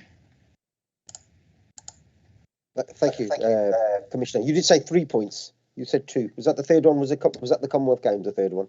No, the first one was domestic abuse, the second one was the COVID update, and the third one was the Commonwealth Games, Chair. Okay, thank you. Members, any questions to the Commissioner? Councillor Jones. Hi, Simon. I'm glad you gave an update about COVID. Obviously, everyone's been quite worried over the past couple of weeks. Working within the NHS myself, we've been close to breaking point, and I was wondering where we were with policing. Just anecdotally, within my own ward, I've been told that neighbourhood police are not able to do as much as they would normally do because they are sort of backfilling for either isolation or COVID absences. I just wondered how long you're going to see that lasting. I know it's an easy question. How long is a piece of string, and how long is COVID going to last for, or this wave? But two, when COVID first hit, the government gave some extra funding for help with, say, extra overtime shifts or things like that. I just wondered whether anything has been promised from the government this time for this surge in COVID, especially as there's probably more cases this time than the first and second waves, and more isolation this time as well. Okay, thanks very much, Richard. I'll take those 2 points in turn. In terms of the first point, I guess it's very difficult to be able to give a prediction in relation to that. I mean, at the moment we have the Omicron variant, which is, we are led to believe, highly infectious. But of course, it's a question of, I guess, everybody playing their part and ensure that the government is doing all it can to put in place the necessary measures to ensure that the spread is limited as far as is possible. So I guess there's a number of variations within all of that equation which make it very difficult to kind of predict what the position is going to be, not only for West Midlands Police, of course, but in terms of the wider region and indeed the country as a whole. So probably not in a position to be able to give you a very accurate assessment of that at this stage. But I mean, plainly, it's something that needs to be kept under constant review for sure. Secondly, my understanding, Richard, is that at the moment, and perhaps Mark will be able to come in on this if necessary, but my recollection and understanding about this is that there is currently no additional funding being made available by central government to West Midlands Police, or I guess any other force around the country, in relation to the costs arising out of the ongoing costs arising out of the pandemic at the moment. I don't know if Mark can come in and confirm that one way or the other, but that's certainly my understanding, I believe, at the moment. Yeah, yes, that's correct, Commissioner. It's something that the Home Office will monitor, and we have completed expenditure returns in the past. And I'm sure if we were to incur extra costs, we would make a case to government around it. Thanks very much, Mark. I hope that answers your points, Richard, as best I can. Thank you, Commissioner. Commissioner, just very briefly. So, the Assistant Commissioner said that he's got oversight of the 4 MPUs, or the Black Country MPUs. Who has oversight of the other MPUs? The responsibility for the NPUs is divided up between Wazim and Tom. Okay, sorry, Tom never referred to that. That's fine. They have those divided up between them, and so yeah, I think Tom is Birmingham, Coventry, and Solihull, and Wazim is Wolverhampton, Sandwell, Dudley, and Walsall. I mean, more of a statement. I met our Chief Superintendent Adobe last week, and good news, he's expecting his 20 new officers by the end of the month. So thank you very much. Okay, well, that's extremely good news, Councillor. Thank you for feeding that back. I'm glad to hear that. Members, any further questions for the Commissioner? There we go, Commissioner. Thank you very much. Okay, so agenda item 10 is just to discuss our work programme. We've agreed that we will invite the Chief Constable to the meeting on the 14th of February, and we will send an invite out to him on that. On the 4th, I believe, Commissioner and Jonathan will hopefully be attending. Members will be invited to attend Lloyd House to look at the call centre, and obviously we'll meet you as well. Yes, and Mark, is Mark still with us? Hopefully we will also pencil in a performance monitoring training session as soon as possible. I believe you want to just slightly delay that until February, is that right? Yeah, I think we did talk about doing it on the same day as the visit to Lloyd House, but we're flexible in terms of timing if the panel wants to meet on a different date.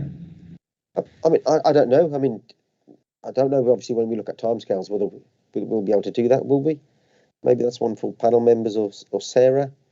I mean, if we could do it informally over Teams, that might help because you'll get more sort of member participation. Shall I liaise? Yeah, we can liaise, Mark, can't we, in terms of the timetable? I think the first performance monitoring report is coming to panel in March. So if we can get something in, however we slot that in before then, I'll liaise with you, Mark, about dates. Yeah, that's absolutely fine. That's all right. Okay, Mark. I also mentioned to Sarah some early sort of data, crime data integrity and severity harm index. You probably know what all these are. So if we could sort of have that, update on that as well, that would help. Yeah. If Sarah can just let us know what particular things you want to cover, that's fine. Okay. Was there anything else, Chair, Sarah? Yeah, just on that one, Chair. The crime severity is no problem at all. That's part of the metrics that we have. But then you mentioned about the chief coming to the meeting on the 14th of February. I've got that in, unless I've been misread it. I've got that as a provisional meeting. If there's a veto of the precept, do you not mean 31st of January, which is the precept statutory consideration? Well, no. I mean, that meeting, obviously, on the 31st with the budget will probably take up a large part of the agenda. I think if we're going to have the benefit of meeting the chief, and as discussed in a pre-meeting, I think all the members on the present panel have never had a chief constable appear. We thought that we could use them that date of the 14th. I see. Not prejudging, obviously, what we will do with the precept, of course. Have you decided already? Have you decided already, Chair? Have you? Not at all there. But we thought we why not utilise that date if we've got it available? Because then obviously the panel, Jonathan, only meets again in March, before obviously it reconvenes in July, which is quite a large gap.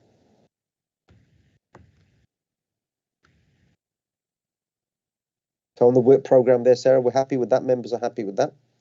Okay, which brings us on to any urgent business. Any urgent business, members? Can't see anybody raising their hands. So on that note, can I thank you all for attending? Commissioner, thank you, and again, thank you for your staff, and especially your assistants for attending. And I'm sure we'll see Councillor Nikki Brenner.